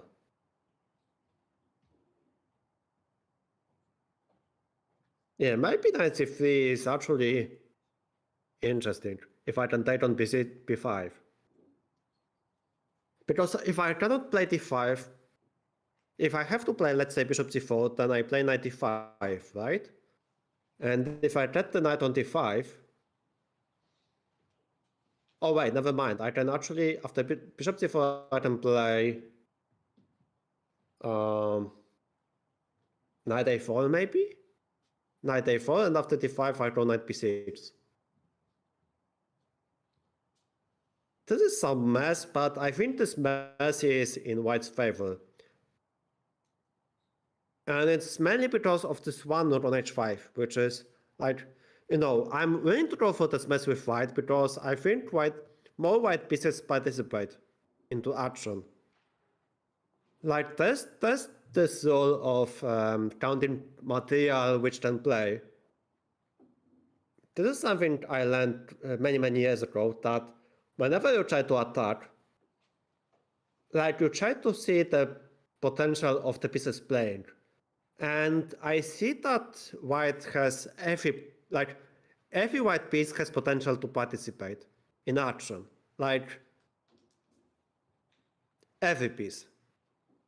Even the Sudan A3 can jump into action by playing rook c3, but at the same time, from black perspective, I don't see the Sudan h5 making some action.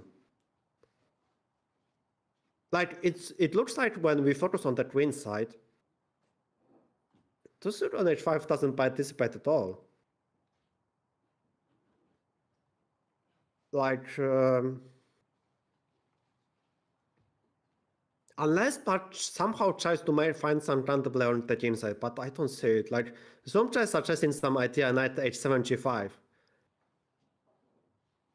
But then yeah, like you even cannot play g4 because this try started. Like I really am worried about Anna-Maja's position. On the other hand, I think Joel is getting into time trouble. What is his time? Oh, he has around 32 minutes, so he still has some time.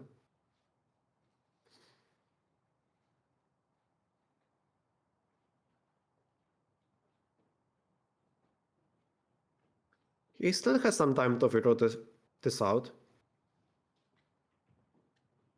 I think knight c3 may happen.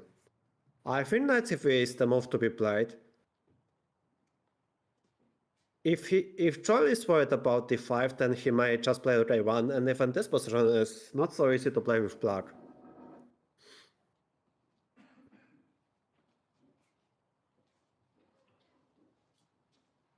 Oh, also there's bishop b6, which I've just realized bishop b6 is also the move. So again, Joel is in the choice. Like he has so many good options. And the only thing that may save Anna-Maja right now is the clock. Oh, hydrate. Thank you. I need some hydration.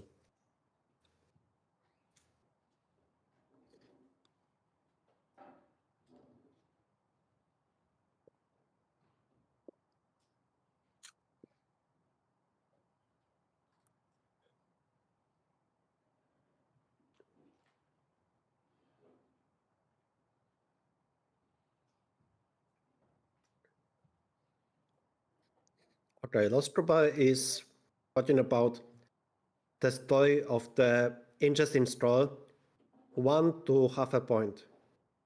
It was British under 8, 2014. Loss of parental pressure. Yeah, I can imagine these events being so difficult to,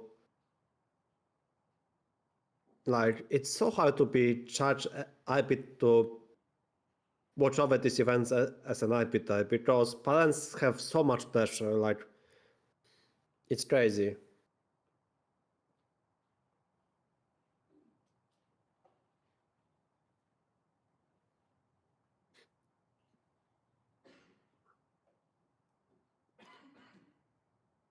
Okay, anyway, we have almost the position, like the live position.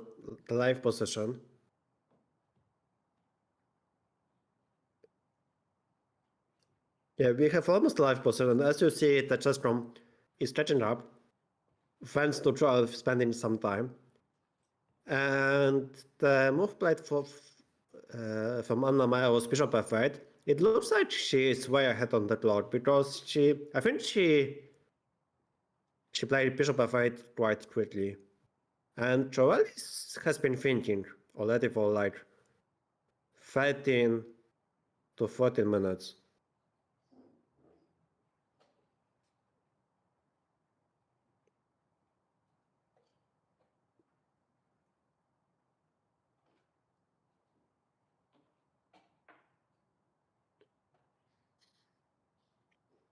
So the thing is that even if this position is good for white, he has so many options, and that's the thing. Like whenever you have many options, good options, it's so hard to calculate them all. So what I would recommend is to try to just choose one option and just play it. Like I think the fact that Charles spends so much time may be crucial in the decisive part of the game, because even if he's better, there will be some moment when he will have to open up the position. And Joel may not have enough time. But on the other hand, the fact that Anna-Maja is ahead on the clock will make her life to defend this position easier.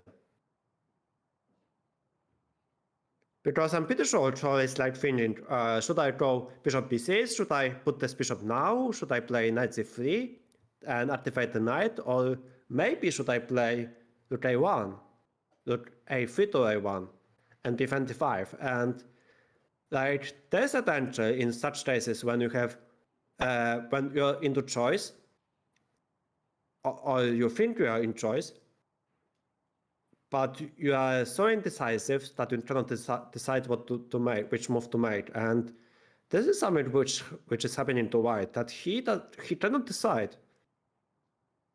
And I'm worried that Joel may run into huge time trouble because he cannot decide which move to make. I would just play bishop b6 if I was at his spot, or rook a1, and then like I would say just I'm making the move. I will give you choice to think about d5,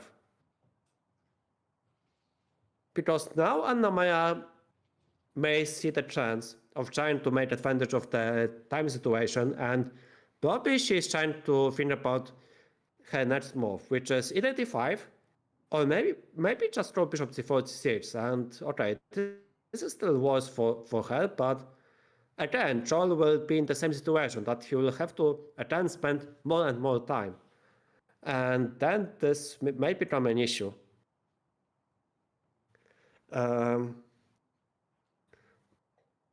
Is the commentator, I don't know this guy. Am I this guy? I don't know. Oh, it's in the title that Gem Solver, it's me, yes. Oh.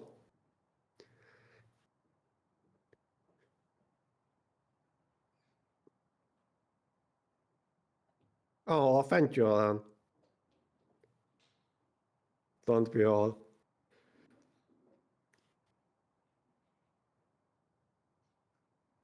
Anyway, yeah, Joel is thinking, and I think Anna-Maja's fans may be more and more happy to see this, because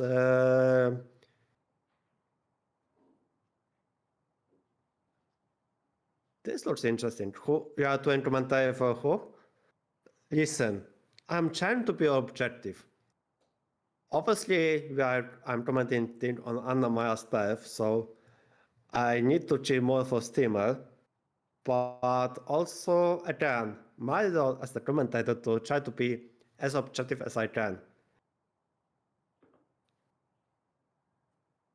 So obviously, I'm hoping to Anna-Maja to rebound, but in this situation, it's tough because she is just worse. Let's be objective. She is not better. She is worse with the rook on h5. But also, who doesn't like cheer for Joel? Like Joel is the part of the community, and he also is a well-known person in the Twitch community. So in these cases, I have to stay objective, you know. Obviously, I'm hoping, guys. Let me tell you a secret. I'm hoping for some planters because I want to also roast them.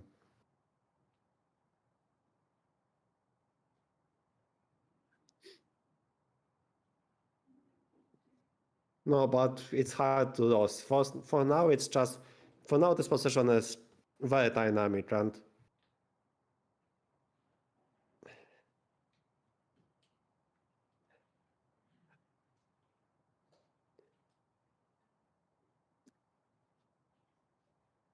Screws, what?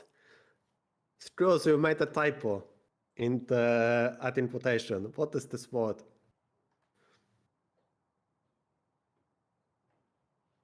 Screws, if you add the quote, just don't make typos. What is this?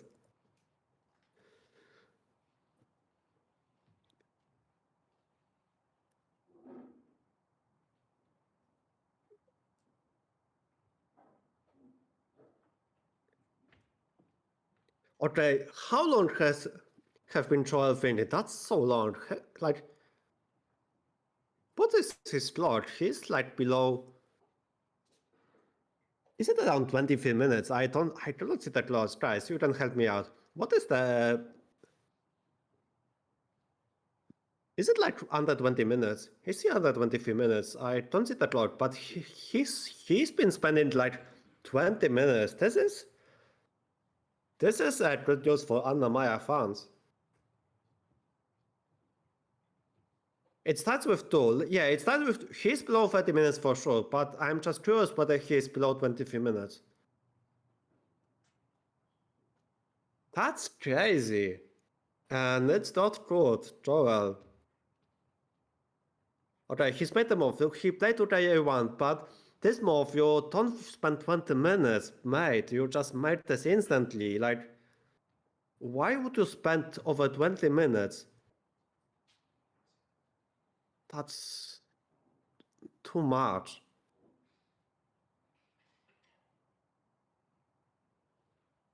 And now I'm expecting Anna-Maja to play something instantly. I'm pretty sure she calculated something and she will respond instantly, right now.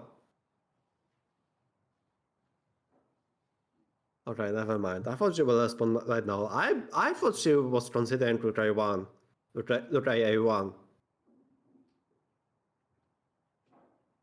Because again, now she can attend play D5. And the same trick, after e5, 95, 25, there's bishop e2.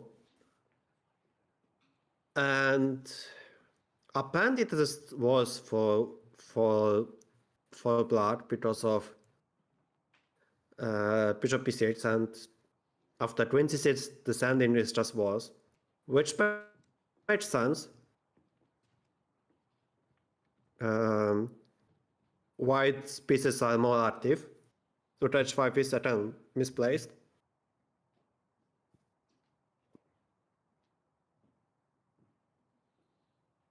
What else can she try? After rook a1, she can also put the bishop on c4. Just prepare d5. And then I would assume white to pro knight c3, and then maybe knight a4, knight b6. Just keep in mind that black cannot put the rook on d8 because of bishop b6. Hi, Newt. Nice and simple commentary. Yes, I'm commentating the special game between Anna-Maja and Joel, or Coach Joel, or not Joel on Twitch.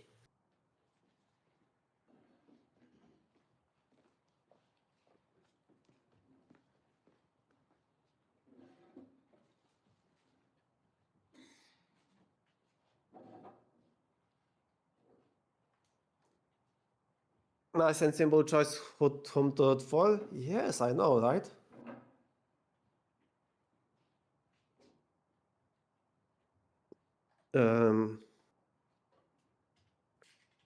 Yeah.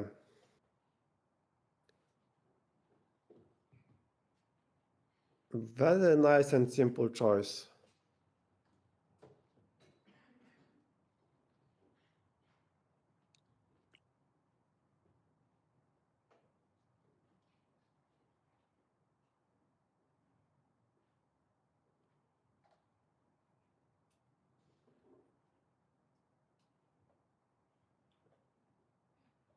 Yeah, now I think we are even more looking for.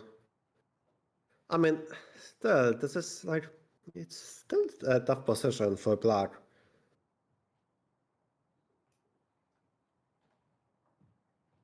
At least there are not so many choices. I mean, you either go d5 or you try to prepare d5, either by playing bishop c4 or bishop c6.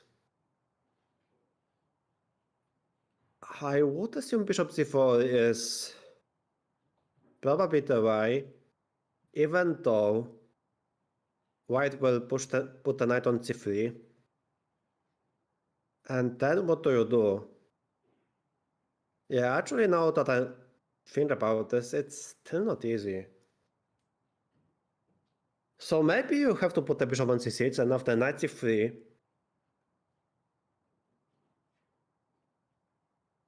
Yeah, it's so tough to find the move for black. Maybe you put the queen on d7 and then on d6.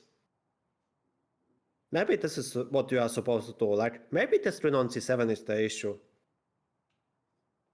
So maybe you play bishop c6 or bishop c4. Which move? If you play bishop c4, then there's knight c3, and after queen d7, there's knight a4. And then the knight lands on b6. Maybe you have to allow this and play queen e6 and after knight b6 rook d8, but it looks very suspicious. Oh, actually this is losing because there's knight c5 at the end. Wait, this I managed to pin the rook. I'm genius. Don't ask Jim Solver. You found the way for Anna-Maja to lose. This is not what you are supposed to do.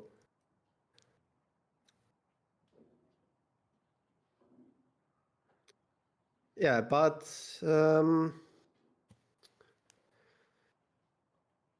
yeah, it's still not easy. Like, it's not so easy to make moves. Maybe you play bishop c6, but after bishop c6, white can even play c4. And then they have this point I was talking about. Like, once the white pushes c-pawn, then they have ideas of putting the knight on d5, or maybe try to push c5. And black no longer has d5, and this may be just positionally, this may be just lost. Is queen c4 a move after rook a1? It is. Probably I still go knight c3. And maybe then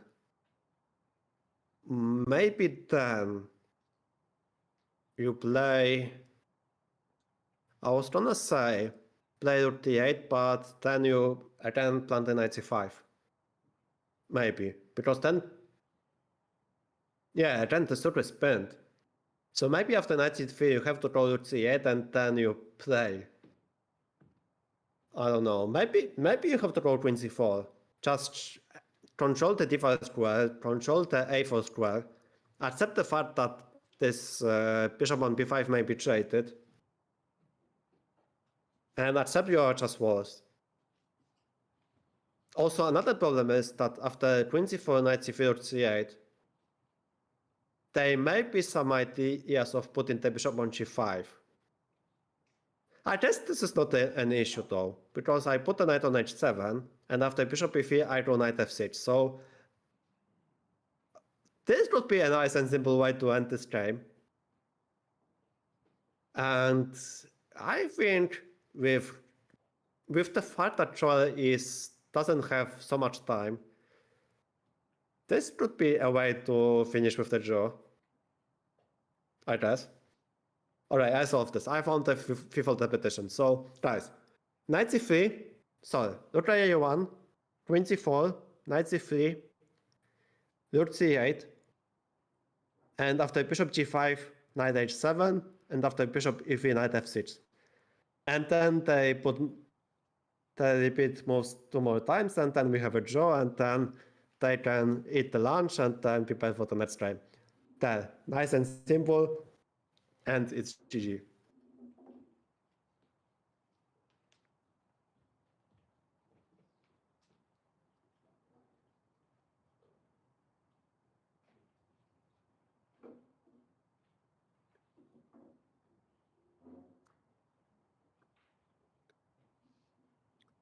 So surely this will happen. Surely this will happen. Watch this happening, and then if this, look, guys, if this happens, I'm really willing to gift 3 subs. If this job edition happens, I'm willing to give 3 subs if this happens. So actually I'm climbing. Wait, this is bad. I should not trample. Wait, you cannot trample. In Poland. Wait, this is bad. Okay, ignore this. I'm just no, this is not trampling. Why am I thinking about this?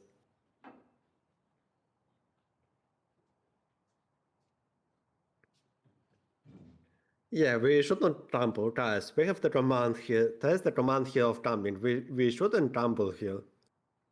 What is the command? Is this the command? Wait, no, it's not command. Whoops, whoops. Wait, it's on command. Whoops.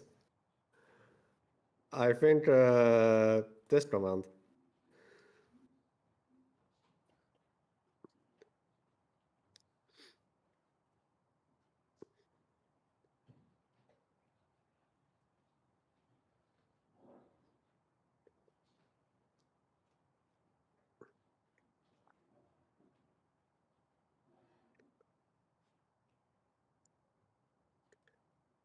Say what you will about the Polish, but they don't do what?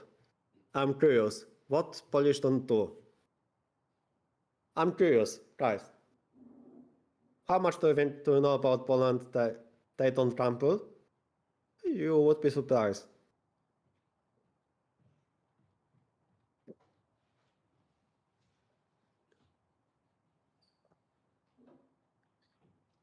Don't trample, come on. I know so many fans who are capable of trampling.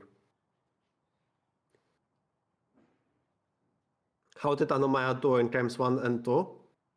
So Anna-Maja, yesterday she won her first game, and then she lost second one when she was totally winning, and this was such an unfortunate game.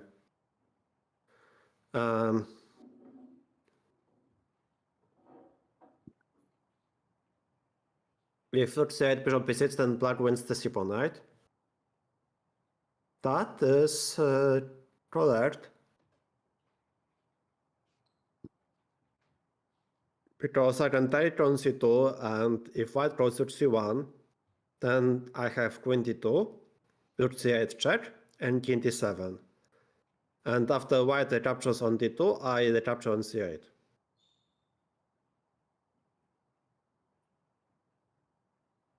Which is why rook c8 also is an idea, because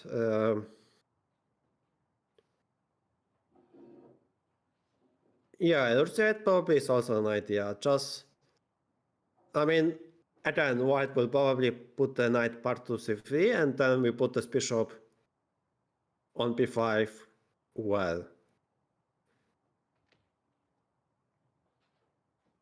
I guess we put this bishop to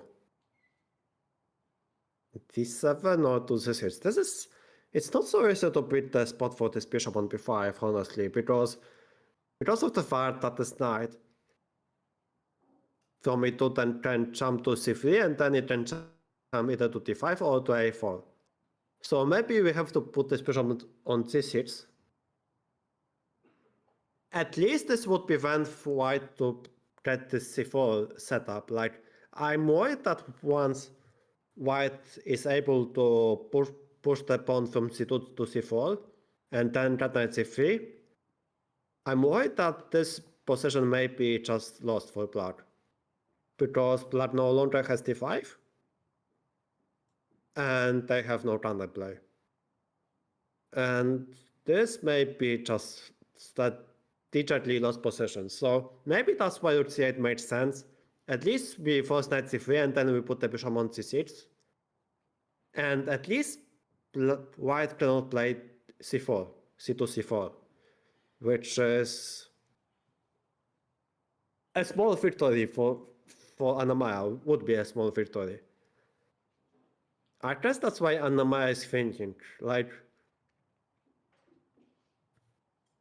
she is also under 30 minutes. I was sure that she knows what to play, but maybe she is not so sure, and I then understand why. I really wouldn't love to allow C4 to happen.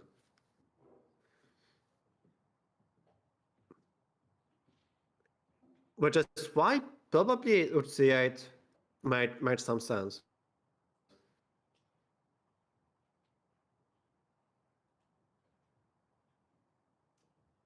Yeah, I think rook c8 made so much sense. Just try to activate the rook and then we'll see what happens.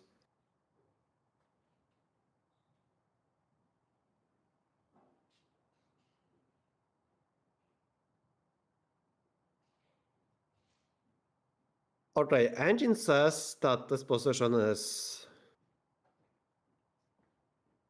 still bad. Also, guys, keep in mind that we can still play d5 with black. But even d5 is, apparently d5 is the best move. I've been happy, okay, she played d5. So I've mentioned this idea right away, that if this idea exists, but we were trying to find any other option, and Anna-Maja decided to play d5. This move is risky because with the king stuck in the center, you don't want to abandon the position, but probably because of the fact that there was this idea of knight c3 or c2, c4, she decided that she has to play d5, and probably we will see e5 on the board. We could also see knight c3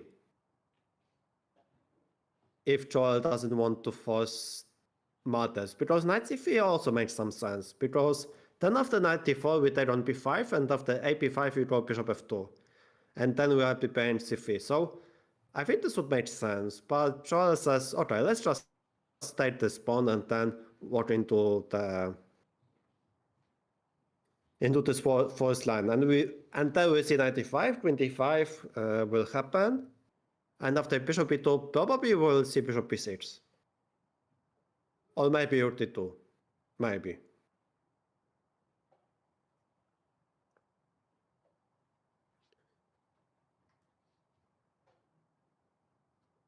Let's see. Joel is searching for this knight. I think you have to take this knight. I think if you don't take this knight, then black plays rook d8 or even the castle queen side. Yes, black can still castle queen side. Guys, keep this in mind. So I'm expecting 25, and after bishop e2, I'm expecting probably bishop b6. Alright, let's see. Joel, just... Man, he is doubting, he is checking, he's making sure that this is working.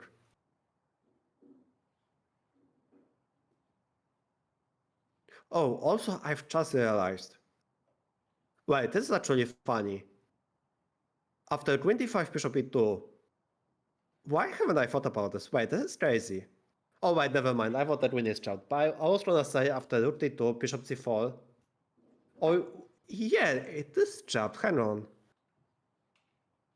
Guys, I found the way to win for Anna-Maja if Joel isn't careful, so... We have d5 on the board, e5, knight e5. Now with queen d5, bishop e2, rook d2 happens. I think Joel can play bishop c4, queen e4, and f5. And this queen is chopped. Wait, imagine if that happens, if somehow this queen gets chopped in the middle of the board. I mean, surely this won't happen, right? Surely Joel will play bishop b6, but imagine if he goes rook d2 and then bishop c4. Imagine if this happens. I mean, this is still fine for white because there is bishop b6, but imagine that he would go rook d2, bishop c4, queen e4, f5, imagine. No, but I think he is searching for...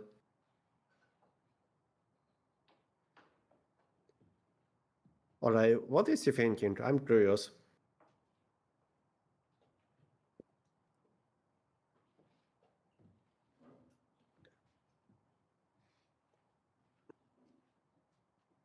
I think Joel has to play bishop b6.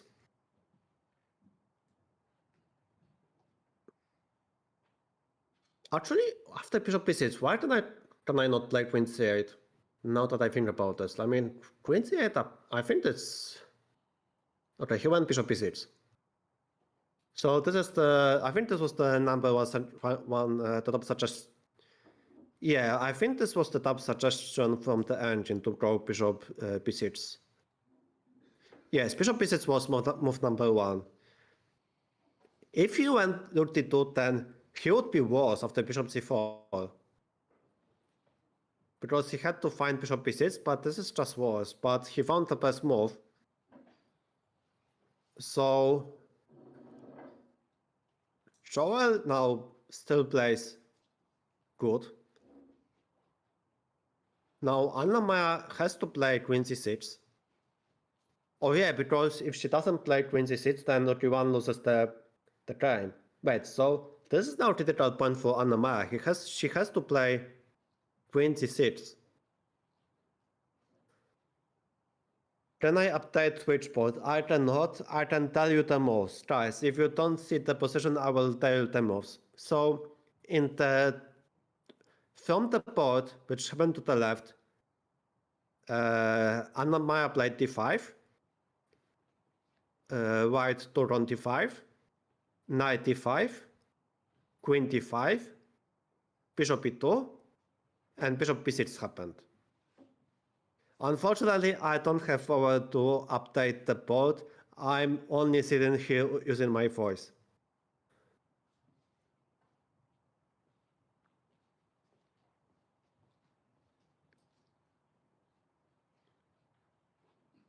But yeah, now it's a critical moment for Anna-Maja because she has to find queen c6. If she doesn't find queen c6, then it's game over because white has to d1. Will Anna-Maja find this? Will Anna-Maja play queen c6? Oh man, this is tricky.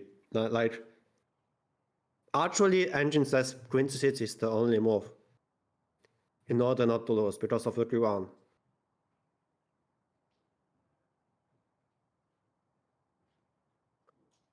Because even after, if I go queen c8, then still white has rook e1, and if queen c2, then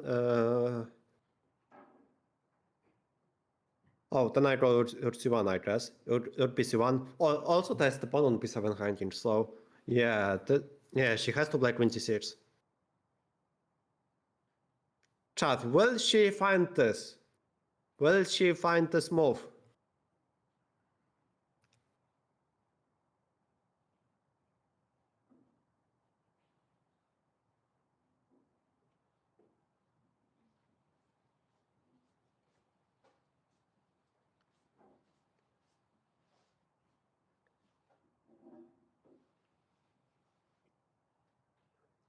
Bishop b6 is pretty bad. She has the only move not to, which doesn't lose on the spot. She has to find queen c6. And even there, this ending is still worse for her, but I think she's able to defend this. But first, she has to find queen c6. And she plays queen c8. Oh no. Guys, this is very bad news. This is very bad news because 31 now it's over. Now 31 wins for Joel. Oh no. And now Joel is having the golden opportunity.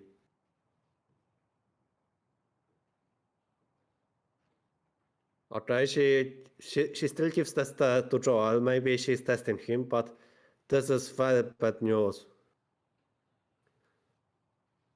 Oh no.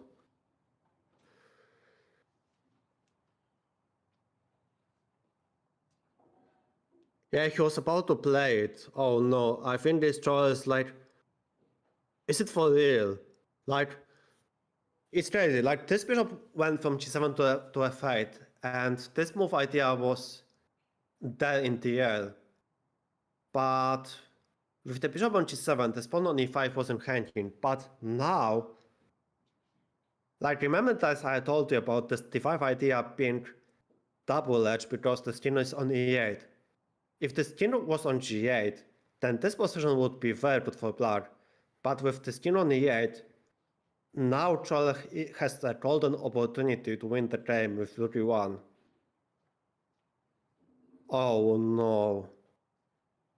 This may be very terrible for Anna-Maja if Troll finds this.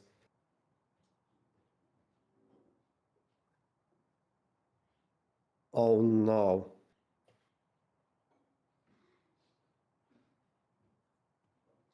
Let's see. Let's see what Joel van der Werf will do in this game. Clearly biased. Fair visit chase for Joel. He wins Joel can find this. But can he? Can he find 31? The only winning move. Any other moves, black is fine. Yes, the chess report is not updated, but the video is live. Joel, now in the camera, has a golden opportunity. And he is trying to make sure. 31 is too obvious, not when you're facing the streamer. Not when she gives the stir.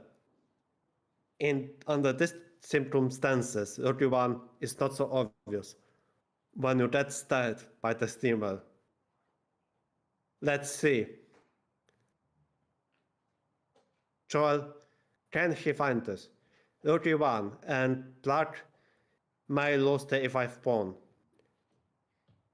And he finds this, he finds 31, and now this is very bad news, because now bishop e2 is under attack. The e5 pawn is hanging.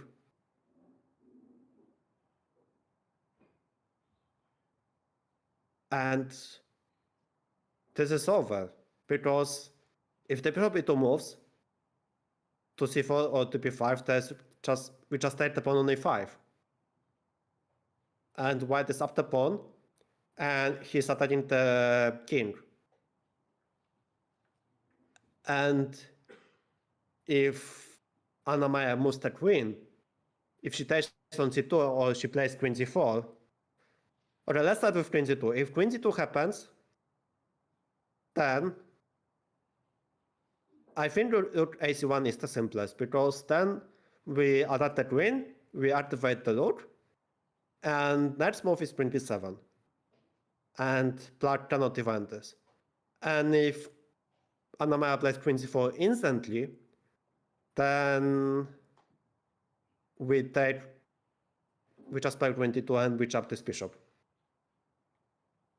Any shenanigans with bishop f3? No. No shenanigans. I think this is just over. I mean, Anna-Maja is in huge trouble. I guess, okay, can we think about any chances to defend this? I don't see any. Like this, like we lose this e5 pawn, the e5 is open and it's just over. Alright, driver, let me tell you the moves. So in the game happened d5, e5, knight d5, queen d5, bishop e2, bishop b6. Now Anna-Maja played queen c8, which is a losing move.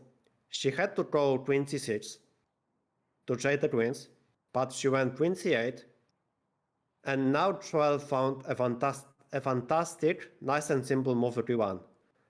And I think Anna-Maja missed rook e1, or like maybe she planned a rook e1. Maybe she thought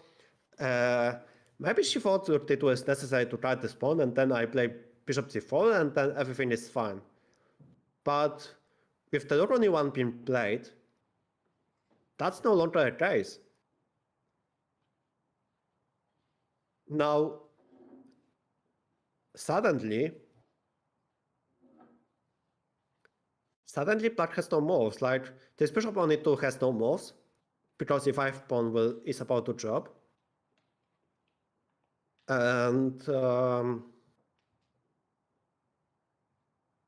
the queen on c8 is also stuck because the pawn on b7 is hanging. That is a very, very terrible news for Anna-Maja. I really think she missed this. I really think she missed this, and I think Coach Jovel is on the way of winning. So Anna-Maja's fans now will be in shambles, and fans of Joel will be extremely happy to see this. And now look at him. Now he stands up and he knows, oh yes, this is just very good for him. And now he can stand up and walk. And man, such a huge blunder from Anna-Maja. And then I said, like, I said about this move e7 e5 being played. I was very doubtful that this move is good because rook h5 is misplaced. And I said that, yeah, Maya has to be careful, and she wasn't careful enough. She wasn't careful enough. And now we finally have the moves on the OTP board, like on the chesscom board. Like it's crazy that chesscom board is so far behind.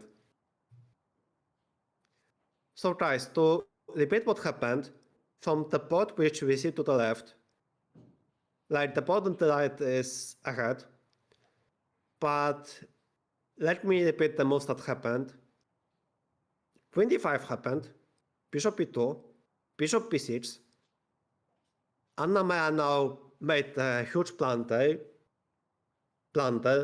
Her only chance was to play queen c6 and trade the queens, but instead she went for queen c8, and after rook e1,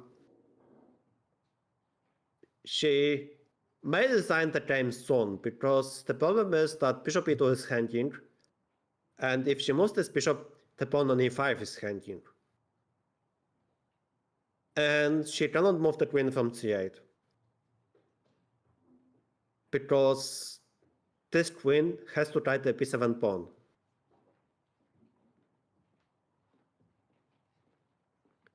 She had chances for a job, but avoiding casting was of course bold. I mean, look, we were expecting this to happen. I'm pretty sure Joel was sure that Anna-Maja won't castle, and I don't think we'll see casting in this game. I'm more worried that we'll see resignation in this game in the next, I don't know, like 5 moves.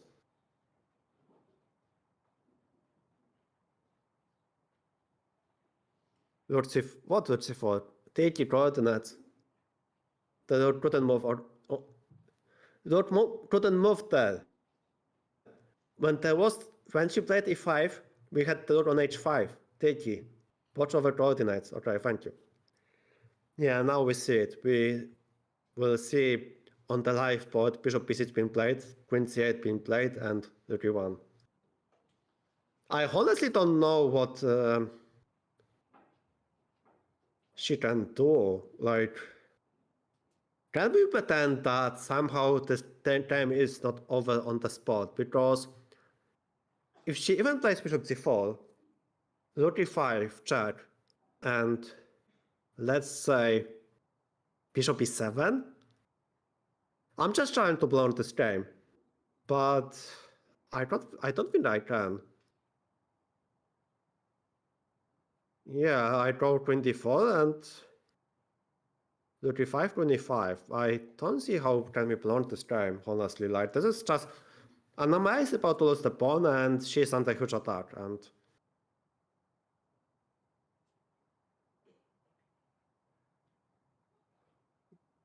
yeah, this just might be over.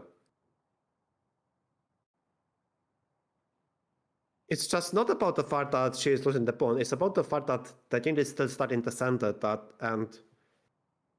And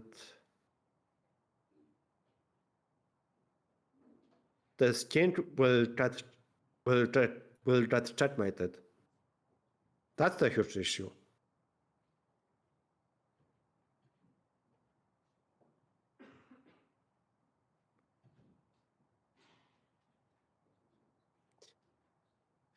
You will follow Joel Stevens on the small Joel? Yeah, Joel is a tall guy, but no, I think he doesn't really think about this. He's just thinking about how to convert this position.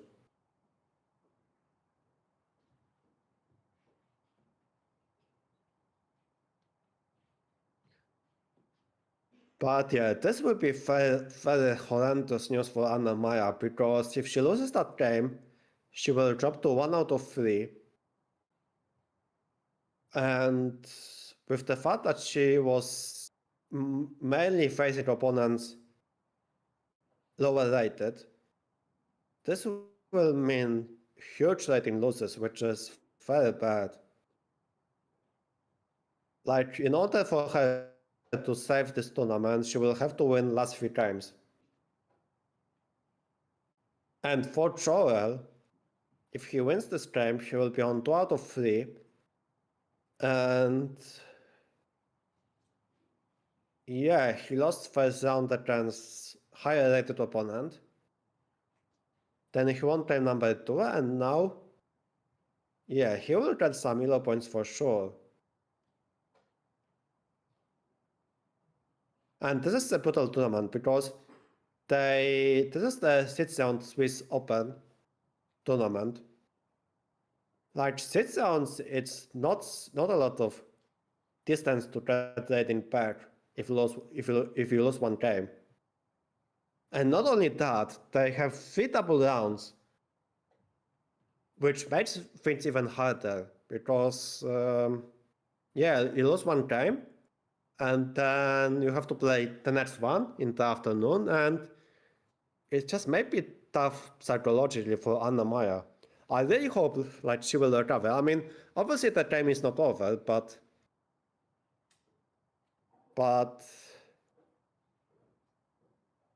I'm sure that she is like in the state of, well, this is bad, and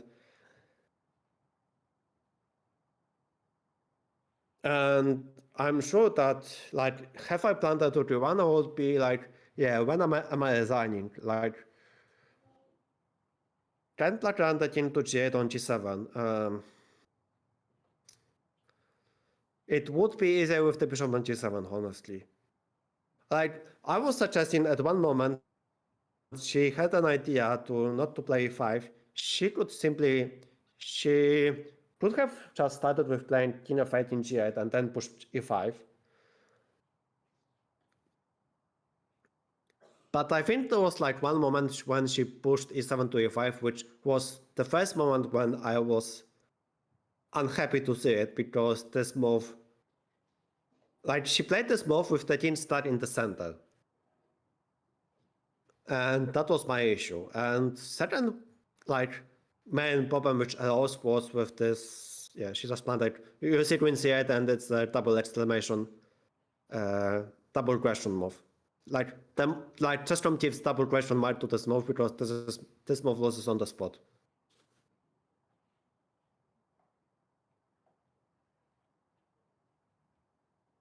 And it even doesn't matter that Joel is below 20 minutes. Now I think Anna-Maja is just spending, she's just probably thinking how to blunt this game. And I think,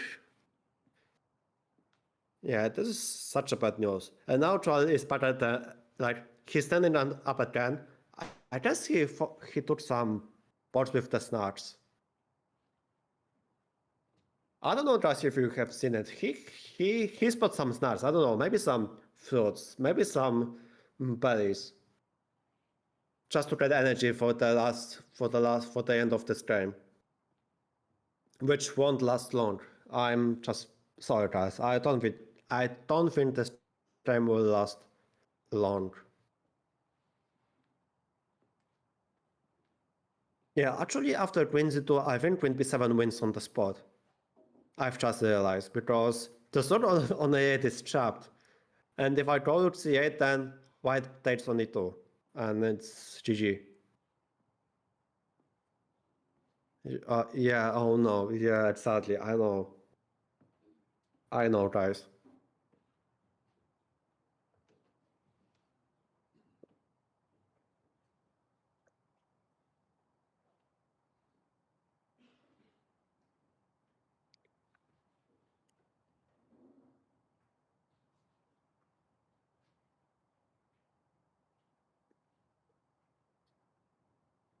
They just never do double rounds.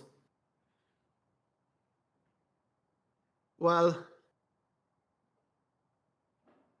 double rounds at least have this advantage that if you don't play chess professionally, if you have a full-time job when you go into the office and work 8 hours per day, at least you can take one day off, and then you can play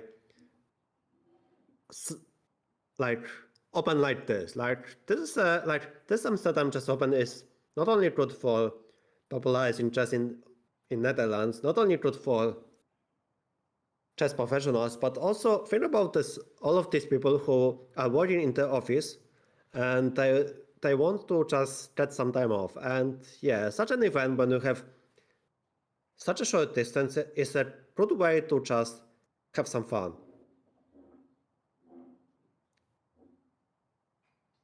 So I really wish I would play this event, but I'm also having an event on my own.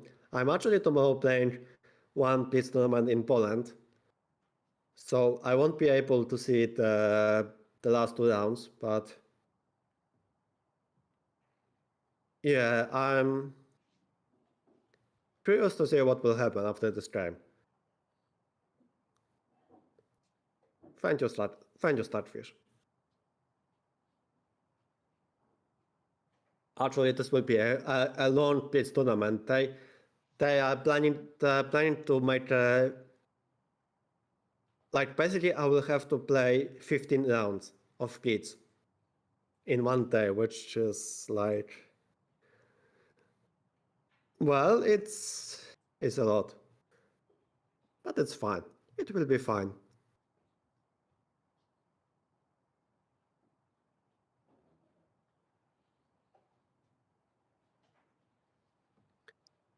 What is not fine that this position is bad. Okay, she went bishop c4, Anna-Maja went bishop c4, and the revive will happen instantly.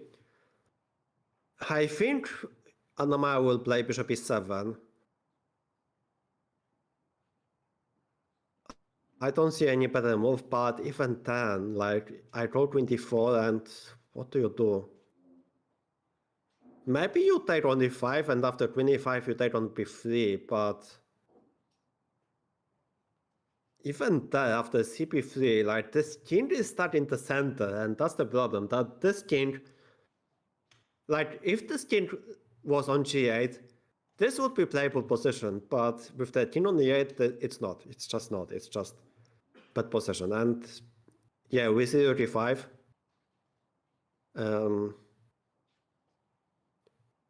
We cannot even take on e5 right away and play 26, because I think the problem is that white has queen c3.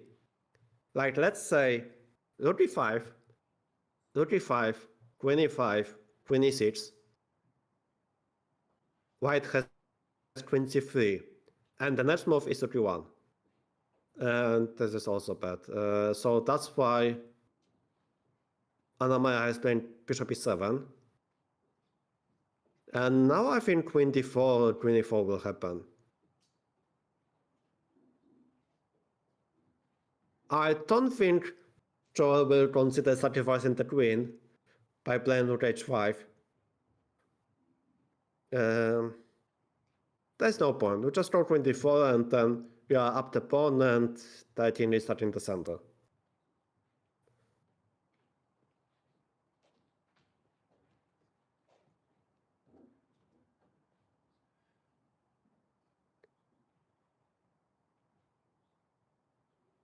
So I think Joel will spend like 30 seconds to 1 minute and he will play maybe 24 small precise just to force 35. Just to force this rook exchange and yeah, this king is starting the center. And we have, yeah, exactly, we have 24. Rook e7, yeah, I don't think this was necessary. I mean, oh, I guess this was possible, right? King d7, bishop c5, but after bishop c5 check, I guess black would take on c5, play queen c5 check, queen c5, rook c5, knight c5. Okay, white is up the pawn, but we have to start in the endgame. But I think just rook e5 is just like sorry, I think queen e4 was better instead of rook e7. Just we keep an extra pawn and we keep the queens and we will make the black king. It's just nice and simple. Not for Anna-Maja, it's nice and simple for Joel.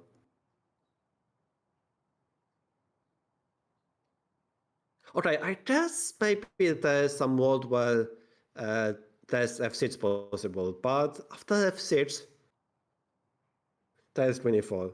So this would mean another pawn loss, which, yeah, we cannot even go f6 and then in f7. Actually, f6 would be such a nice try, because if not 24, if white went 21, then at least I have... Oh, actually 21 also touches the pawn on h4, so it doesn't matter. Okay, she went f6, but I think f24 is a huge issue. I think 24 is a huge issue. I mean, okay, probably she will play king f7, and then Joel will capture on h4, and like, it's just extra 2 pawns. And okay, I guess this time will not end in 5 moves, at least, but it will last longer, but still, it's just... I think this position, like, it's totally winning for white.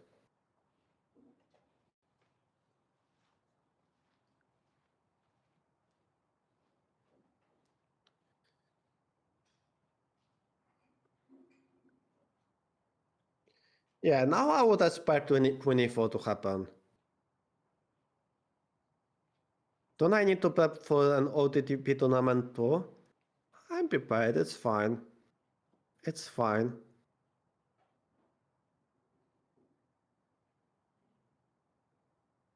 Nice and simple was, yeah, this event, yeah. I actually got, you know, guys, I got today a WhatsApp message from the hotel I'm staying in Goa.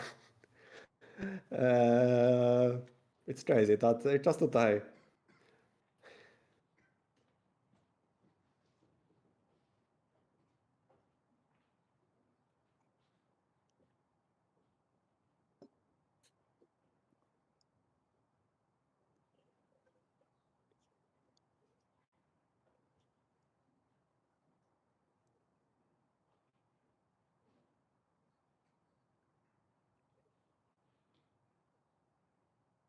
Okay, I think we will see 24.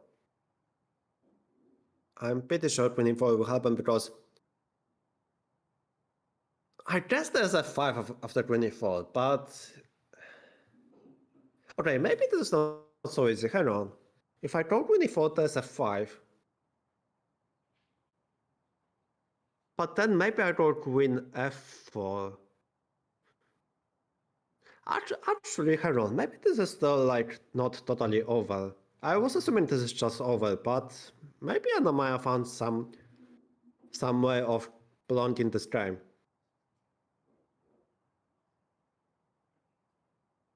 Because after 20, I thought 24 wins on the spot, but now that I think about this, Black has a 5. And after 25, at least there's king f7. Oh, but then maybe bishop d4, and then there's 27.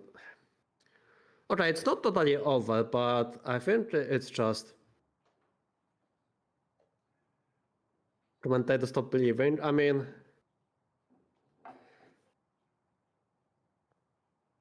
I really wish I would believe more. That's true. I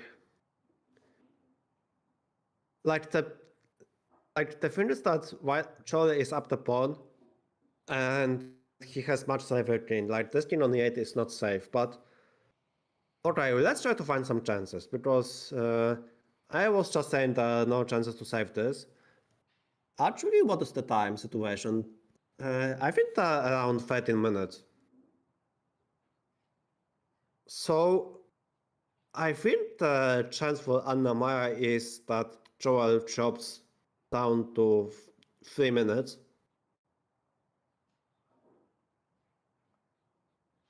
And then mistakes may happen. But still, the thing is that still the skin on the 8 is not safe. Okay, Joel is about to make a move.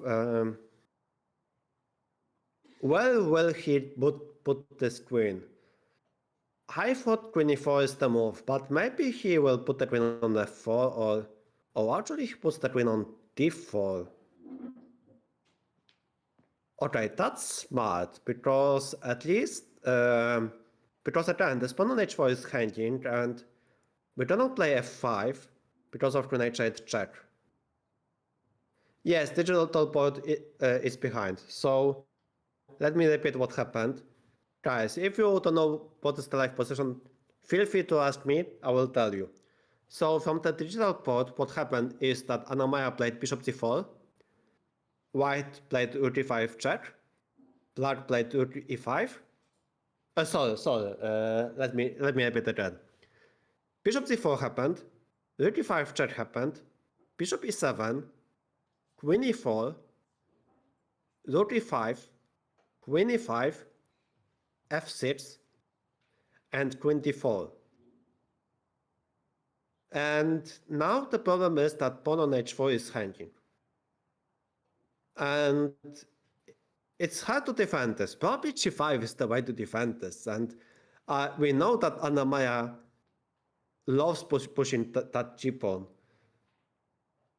That being said, g5 probably loses instantly because of rook e1. And after king f7, rook e7 is an issue. And after king d7, bishop c5. Black can resign. And bishop b6 doesn't change much because of knight c5. I guess still it's not totally over. Guys, I really wish I would actualize the board. I cannot do it. I only have access to the commentary. Guys, the only thing I have access to is the voice. Sadly I don't have access to the board. This is the live board which is on Chess.com, and I really wish I would do it, but I don't have access.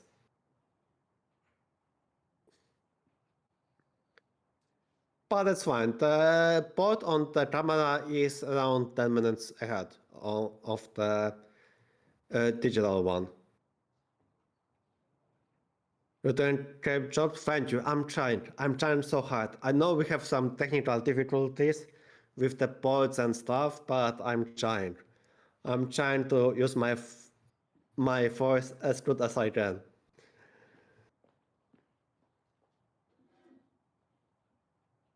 It's fine. Yeah, it's fine. This is obviously fine. Like, look, there are no issues. It's totally fine. It's totally fine.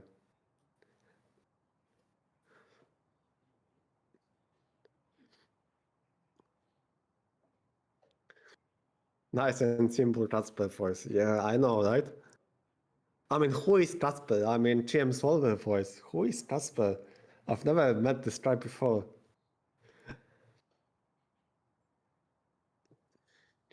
Oh yeah, Anna-Maja is losing. That's not fine.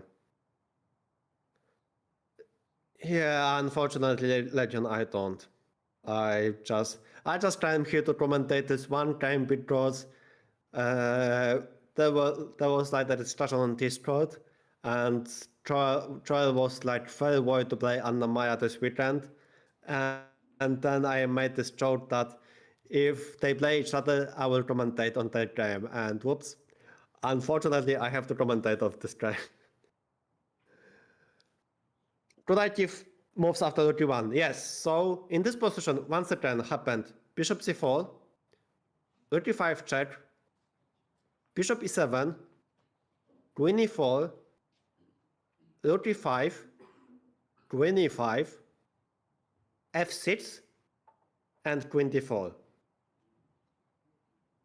And the pawn on h4 is hanging, and it's white is upper pawn.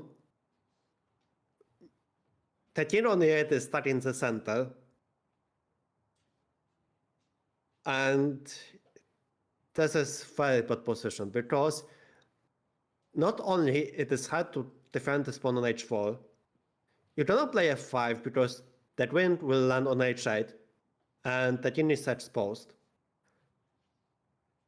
And if you play g5, then I simply put the rook on e1, and again, it's very hard to counter the pressure on the e file. Because after king f7, I take on e7, and after king e7, bishop c5 check. And then I'm winning the bishop on c4.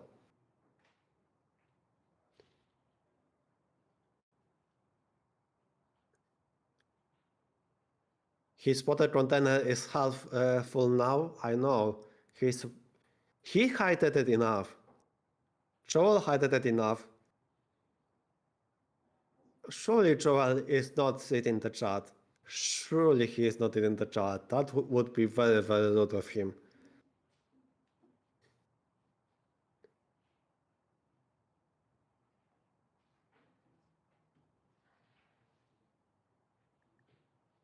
Yeah, and he is up on the clock. Yeah, it's very bad news. This is bad.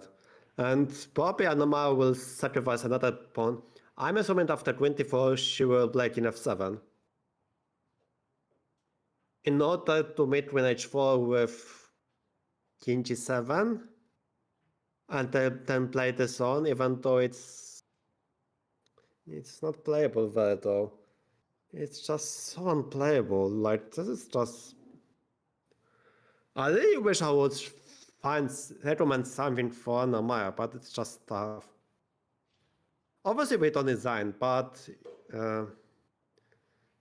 let's change pieces to the rook and the endgame. I know, like maybe there's some rook ending which is not lost. But yeah, I don't think we'll see rook ending. I don't think we'll see rook ending. I mean, maybe we will. Actually, maybe we will see a rook ending somehow, but...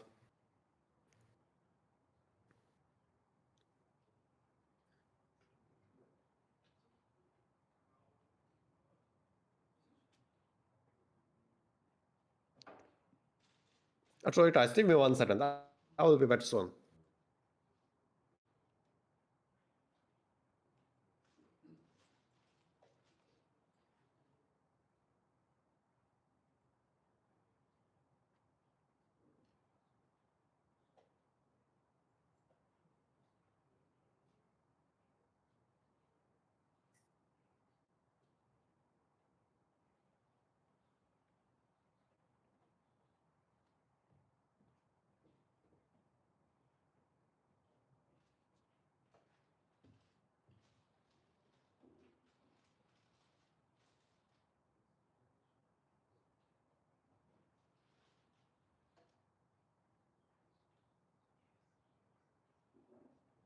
Okay, I'm back. Sorry, I needed to get myself more hydration because I had nothing.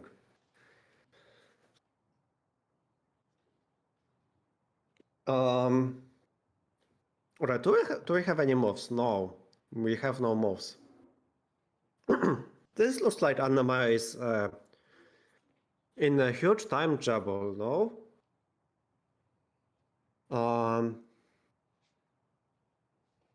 Yeah, it looks like she is below 5 minutes. This is not looking good. Odds? No, most of then again Anna-Maja doesn't really have any moves. I mean, she cannot design. Obviously, she won't design, but well, we can only just try to support her. Or if you are chained for Joel, you can just hope for resignation. But we hope here that some miracle will happen. We have to move. She went for 26. So she chops the spawn.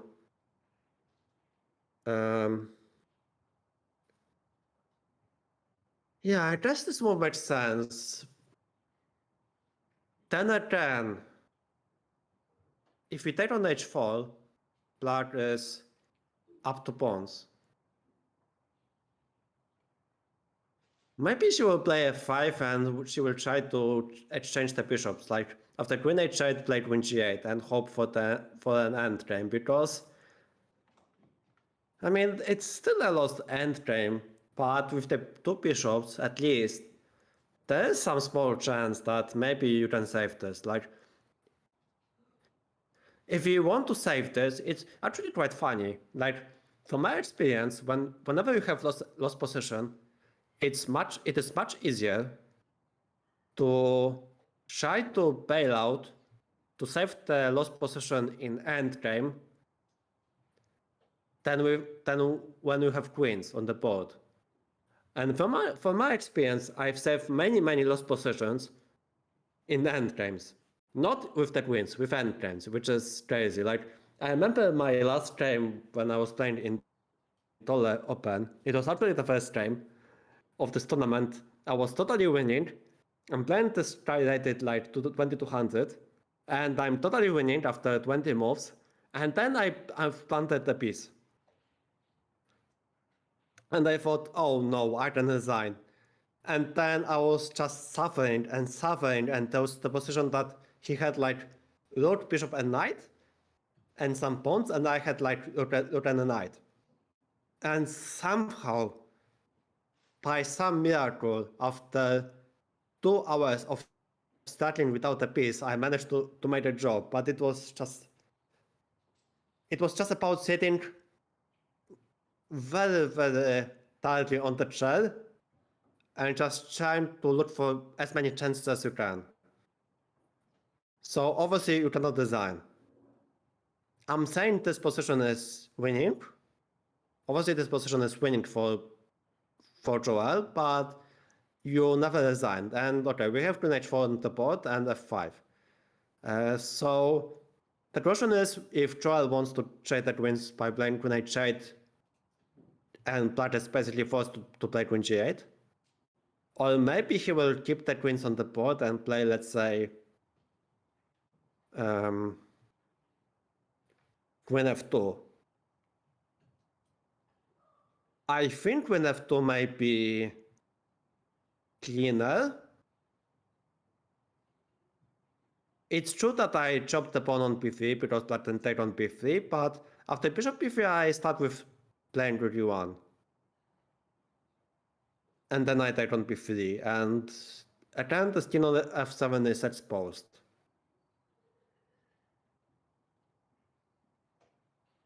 So I like queen f2. I mean, again, this chops the pawn, but I'm just playing for the position of the king.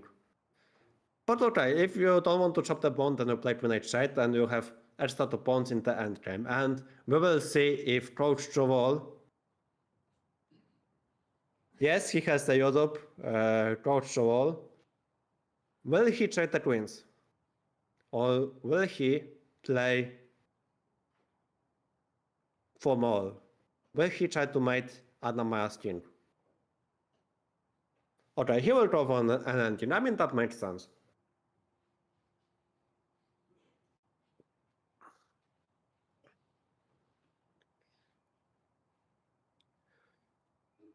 He still doesn't have to trade the queens. He can play queen c3. And oh, actually queen c3 probably is just strong enough.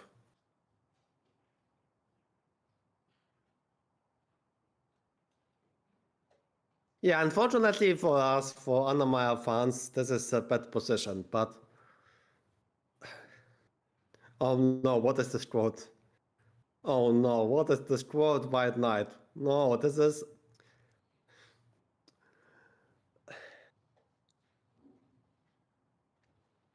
This is not a good quote. I guess it is, but... Well... Yeah, this is such a bad position. I really wish I would have anything better to say, but... Man...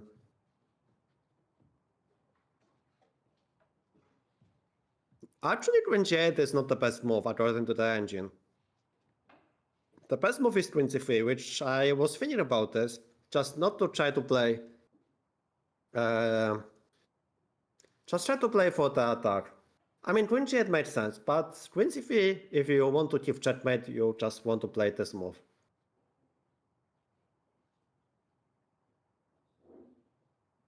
But Joel is winning. I mean, still, he's winning, but what is his time situation? He's below 10 minutes? No. I think he is above 10 minutes. What is... It's hard to see the close, but I think he has like 8 minutes, so I think this should be enough if he finds 23, but... I mean, okay, if he chases on g8, then he has a lot of bones, but I think you want to go for the attack, exactly, and he plays queen c3, which is another bad news for Anna-Maja, because, yeah, she wanted an ending, and the king still is under trouble. I guess there's 25, and after rook e1, you go king f7. I guess this is... Yeah, we need miracle, that's true. Anna-Maja needs miracle here. Obviously, we are here to play for miracles, and I hope for miracle, because we need some content. But yeah, for now, this looks bad. This looks very, very bad.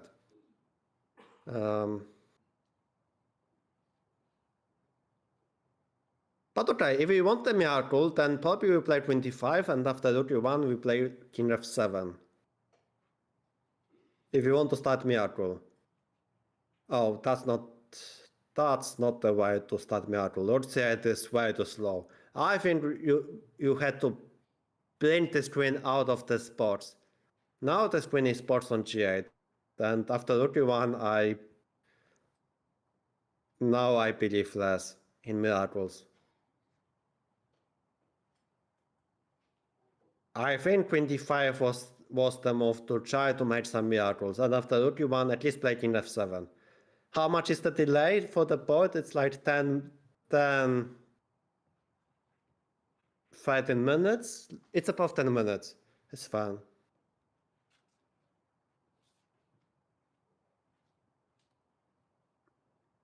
But so far the move which happened, well, from the position, from the digital board, black played queen e6, then queen h4, f5, queen h8, check, queen g8, queen c3, and rook c8. And this position we are seeing on the camera. And Joel is thinking, I think he will go rook e1. I think after rook e1, this sadly may last for... I'm worried this game may not last long after rook e1. Because even if black plays bishop e6, then I go queen e5. And next move is 94. I really think instead of 38, you had to go 25 and at least try. Oh, but 25.92, and then I play Queen H8. Never mind. Never mind. You cannot do this. Yeah. That is unfortunate. Yeah, 25.92. Yeah, never mind. I did this match. Like, probably this is just over. And Joel is about to play. I think he will play everyone, yeah. And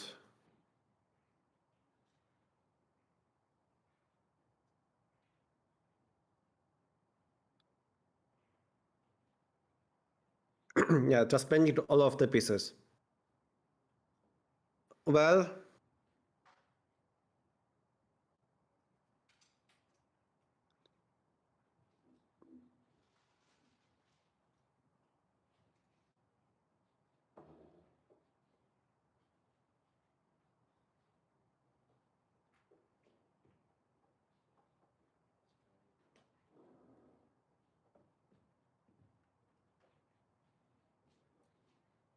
what do we have? 31 or 36?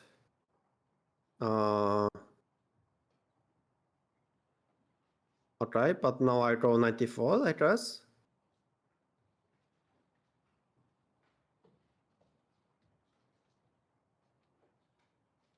Side. Guys, we know here we have mostly Anna-Maja believers, but there are some Joel believers. They surely won't get banned after Joel wins, but you never know. Like, I think Joel knows that he is risking getting banned after he beats the streamer, but does he? I mean, what ban? What am I talking about? Obviously he will get the shiny diamond for winning and the stop waffle.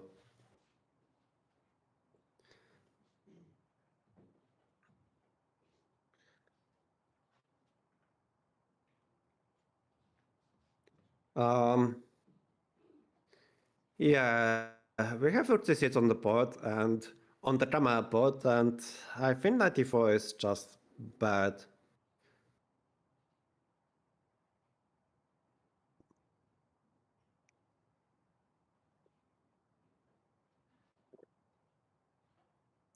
Wait, Milan also bet on Joel?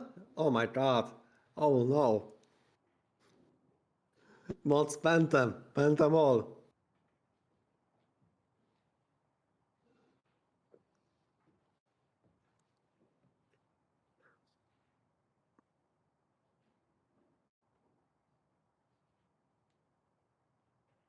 Okay, can we somehow play for some miracle? Like, I've said this game will not last for 5 more moves, but still some trades, I guess. I guess still some trades. I don't see how many trades, but I guess Bishop c5 doesn't win on the spot because of Bishop e6 or Rook e6. And it's, I mean, okay, it's love. I mean, it's over, not what that I said. It's over, but yeah. What are the most played? Hamster. Let me repeat. Some from the live board, which we see on the left, the moves which were played well. Queen e6, Queen h4, f5, Queen h8, Queen g8, Queen c3, Rook c8, Rook e1, and Rook c6. And now Troll is thinking, actually, is he on long time? I think he is...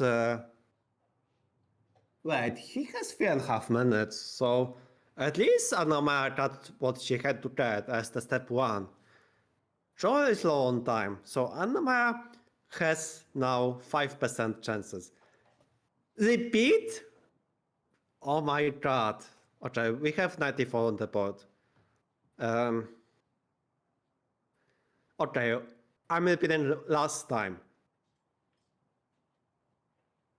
queen e6, queen h4, f5, queen h8, queen g8, queen g3, rook c8, rook e1, rook c6, and now we see knight e4 on the board. And probably this is the best move because this move covers the e6 square, and probably next move is something like queen b4, bishop c5. Like this king is not getting away. And also you see that Lord Anna-Maja is playing on endgame, which is unfortunate. Yeah, unfortunately also we have the delay, and also Anna-Maja is losing down to pawns. But let's see, can she pull out some miracle somehow? It will be tough. Like, not only she is down to pawns, but also the special on e-file is too strong. Yeah, and she played rook d6, but yeah, now was raised with knight on e7 and play bishop c5. And but also bishop c5 is the move. And after rook d7, queen e3, I guess. Like, even if we trade all of the pieces, then we have 10 think knight versus bishop, and surely this is lost. Also, Hamster, how are you not a VIP here? What's going on? Why are you not a VIP? Why aren't you a VIP? I'm so confused. I'm as confused as Zeldon. Honestly, I don't understand this.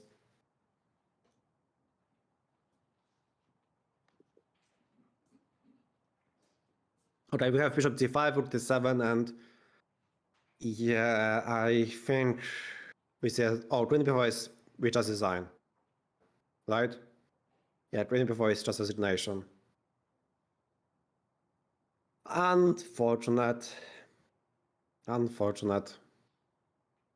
And Joel is about to play queen b4.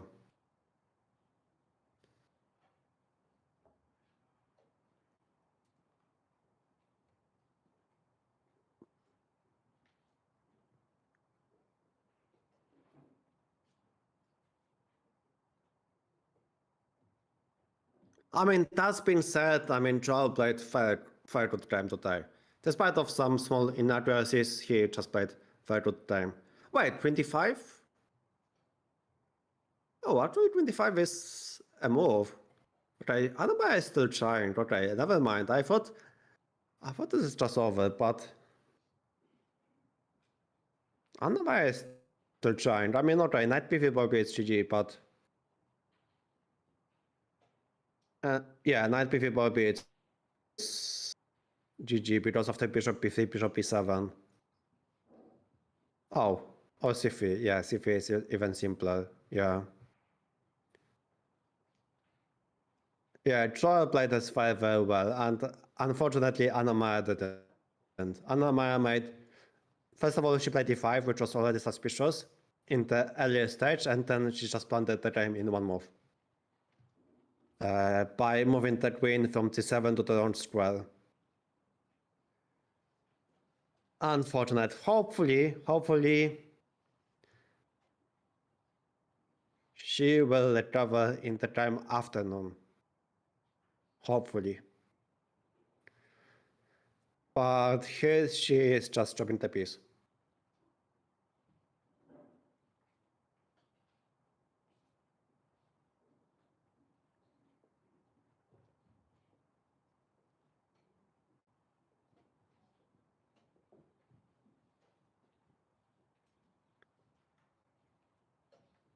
Right, we have,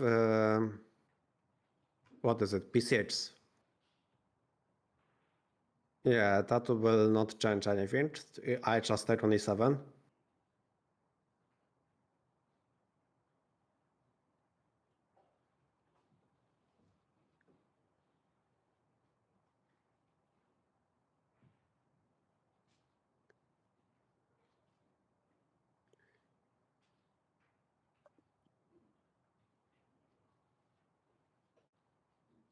Joel good. Yeah, he is so good. He will just to beat me like that. Brutal, absolutely brutal. But also again, like Joel played a good game today, despite of the fact that he wasted so much time. I think he played a good game. I mean, we have to admit this, even though we have mostly Anna-Maja fans here, we have to admit that, I mean, he had some nice idea in the opening, and then he played normal moves, and most of his moves were nice and simple, and Anna-Maja just made one blunder, and yeah. Hi, Blue Boy. You've joined for the end of the game, which unfortunately Anna-Maja is about to resign because she is down the piece. The DGT is delayed by 10 to 15 minutes.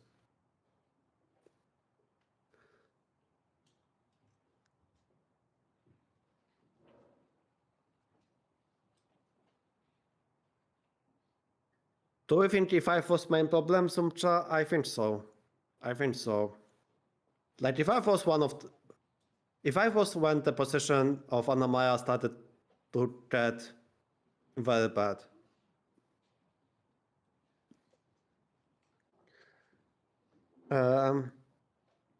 Yeah, down the piece. So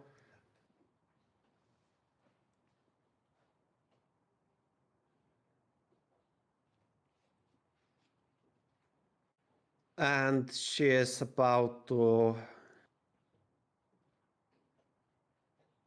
Yeah, she's just on the piece and she's low on time, and Joel is just playing. Oh, this is made into. Yeah, 28 in F7 to F8 is checkmate.